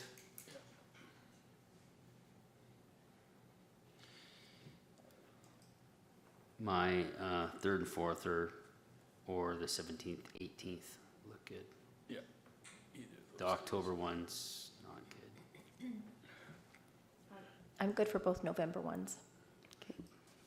So let's pick a November one then and 3-4. 3-4? Okay. Sure.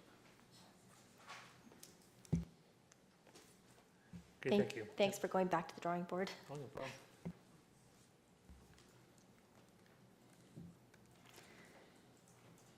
Okay, now we should move to correspondence and information. There's one item Mayor Barkley would like just to speak to, just for clarification. Number 4, it appears it's a town function. It's not. Okay. So we are going to reach out to the organizer just to make sure it's confusing. Yeah, That it looks was like it's a confusing. recreation department type program. We're just going to ask to rejig their advertising and making sure we're not identified because we are sanctioning it through a permit process, not as a formal town function. We are doing an event at the skate park, but this is one we're supporting only through the permitting process. Okay.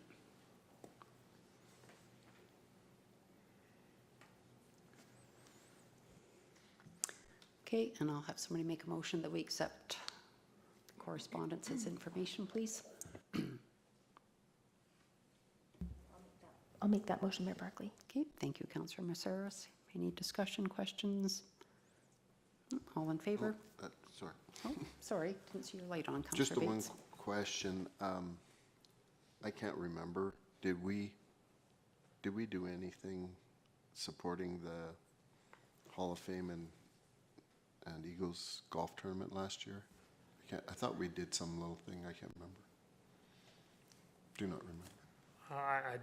Mayor Barkley, Councillor Bates, I did attend, so I know we had one participant, if not other staff members, but I don't recall if we sponsored a whole. I don't think it was very significant, but Yeah. I thought we did something.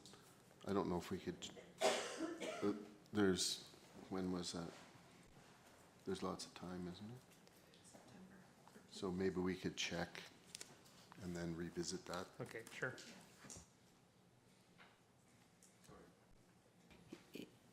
Is the charity the Hall of Fame? It's called the Charity Golf Tournament? Pardon me? They share the proceeds, but yes, the Hall of Fame is at charity. Okay, so that's who the proceeds are going to. They share the proceeds. Okay.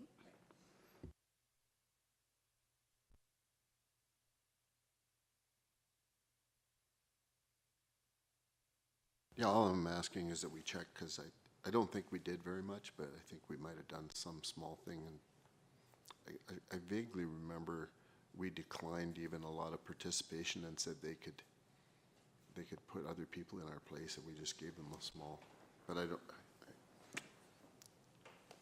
I just hate to see us overlook it if we had some reason to do it last year, and I don't think it was very significant.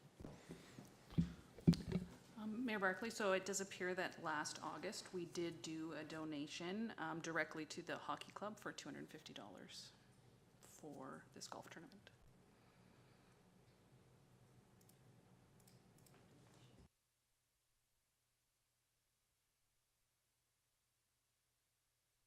Well, and since I brought it up, maybe because we forgave a lot of stuff earlier in the year, that forget I brought it up.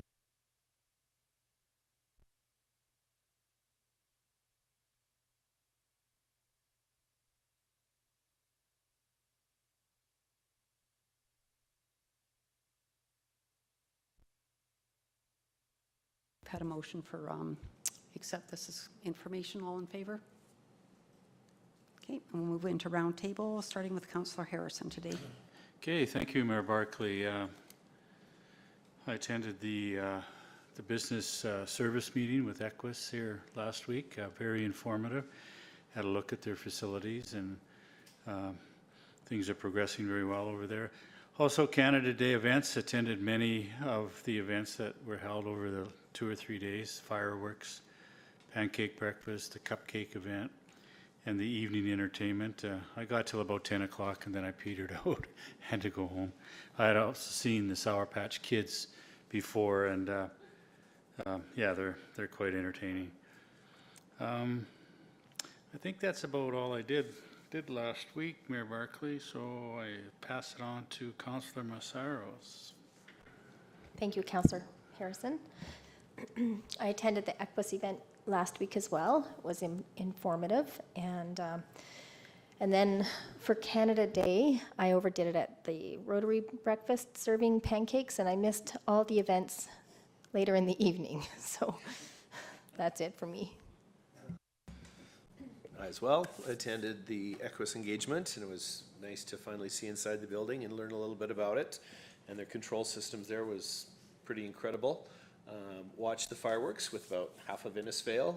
I was personally very impressed, and I had some out-of-town guests from Edmonton said that our fireworks were far superior to the ones they have in Edmonton, which was really good to hear.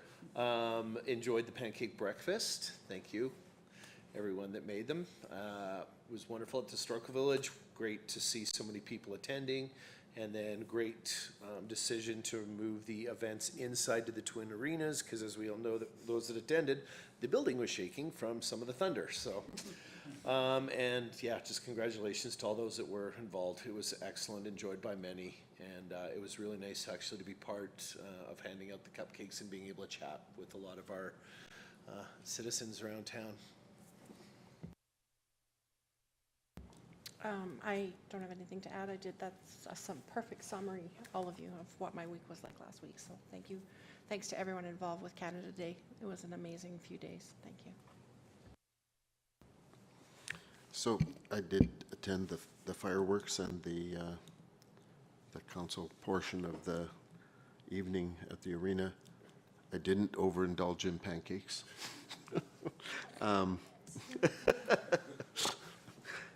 No, I know that you worked hard there. I did hear a couple of people suggest that we might want to consider doing that every year in the arena, just from the surety of the event, and our June weather is quite often, so it's something worth considering perhaps. I'm not sure about the acoustics in the place for some of the entertainment, but anyway, heard those suggestions. This week, MPC, I'd like to know what we're doing with Market on Main, and I will be attending the Rotary Golf Tournament.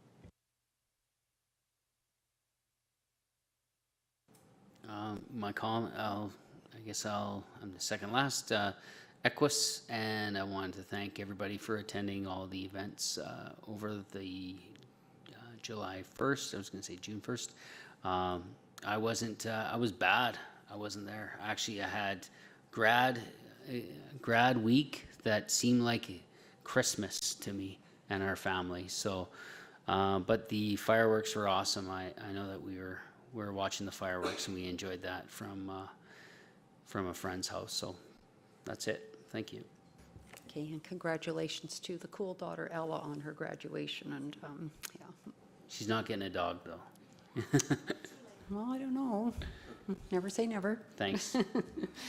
But attended Equus last week, of course, and business engagement through the week. Interesting to hear again, another industrial player and their work that's going on in kind of renewable natural gas and how busy they are. But also the Canada Day event, so the June 30th fireworks, and then Canada Day itself. So just want to say a huge thank you to the town of Innisfail, as well as Anna Lenters and her team at the Historical Village that put so much effort into making sure that morning came off. I'm sure most of you know there was almost 800 breakfasts served that morning at the Historical Village by the Rotary Club, and I think last time that was done was 3 years ago, and there was 500 served, so it was considerably more.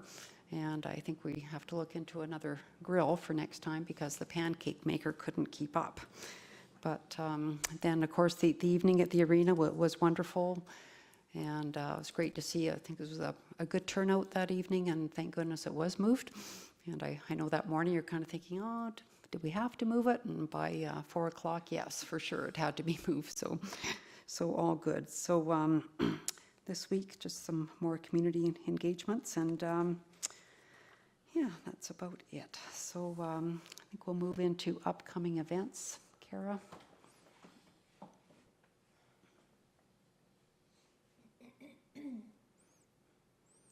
Okay, we'll just have someone make a motion to accept this as information. I'll make that motion, Mayor Barkley, but I would like to touch base on the Market on Main. Are we manning a booth tomorrow? Tomorrow, yes. And is that just Whoever wants to whoever be can there. get there? Okay, thank you. Yeah. The town is setting up that, are they, Kara? Or do we know what's kind of the logistics behind that? I did speak with Megan, and they do have a table and a tent. Yeah. And I can coordinate with Megan tomorrow to have somebody over there to set up. Okay, and we can help. I may be a little bit late due to a engagement, but yeah. Just if I can, Mayor Barkley, just a comment before we vote on the motion for, it's been a year, or maybe just almost a year, that we engaged 13 Ways. on our plan for modernization of the downtown core, and we've done a lot of work there. Downtown looks really nice. Would it be appropriate to extend an invite to 13 Ways to come down and just spend an afternoon or a couple hours with us to sit, to go over what we've done? I know that was one of the comments that when we were putting and working with that firm, that we were going to follow up and make sure that it wasn't going to be one of those plans that are left on the shelf. So I think we've done a lot of great work there, and there's more, of course, more to be done, but maybe it's just, if you're in the area, maybe we could get together with that group and just show off and advertise what we've done over the past year. Thank you, Mayor Barkley. Do you want to respond to that, CEO Becker? To council, really, you can engage and invite whoever you wish. If you want us to do that, just tell us, and we'll have anybody you want to come to the big party. So just anybody. Anybody? So yeah, no. Just wait. Just don't forget budget, that's all. Well, I don't know if I can make motions in AMP, but I'd certainly like to move that we send an invite to 13 Ways Incorporated to come down and spend an afternoon, or with whatever council members can, so that we can tour around Innisfail and show what we've done over the past year as per the plan, just to show off a little bit. Thank you. There'd be a cost to that? I'm guessing not. Mayor Barkley have engaged with 13 Ways on occasion. I believe just invite, I think Doug would gladly attend based on his availability. Okay, perfect. Yeah. Okay. So was that a motion, Councillor Harrison? Yeah, it was a motion, yes, yeah. I got a little carried away with the verbiage at the end there, but yeah. Okay. Any questions? Yep. All in favor? Okay, then a motion for the upcoming events. Has information? Okay. All in favor? Councillor Bates's motion. Okay, and then we'll have a motion to go in camera, please. Mayor Barkley, I'll make that motion. Okay, thank you, Councillor Dunham. All in favor? Thank you.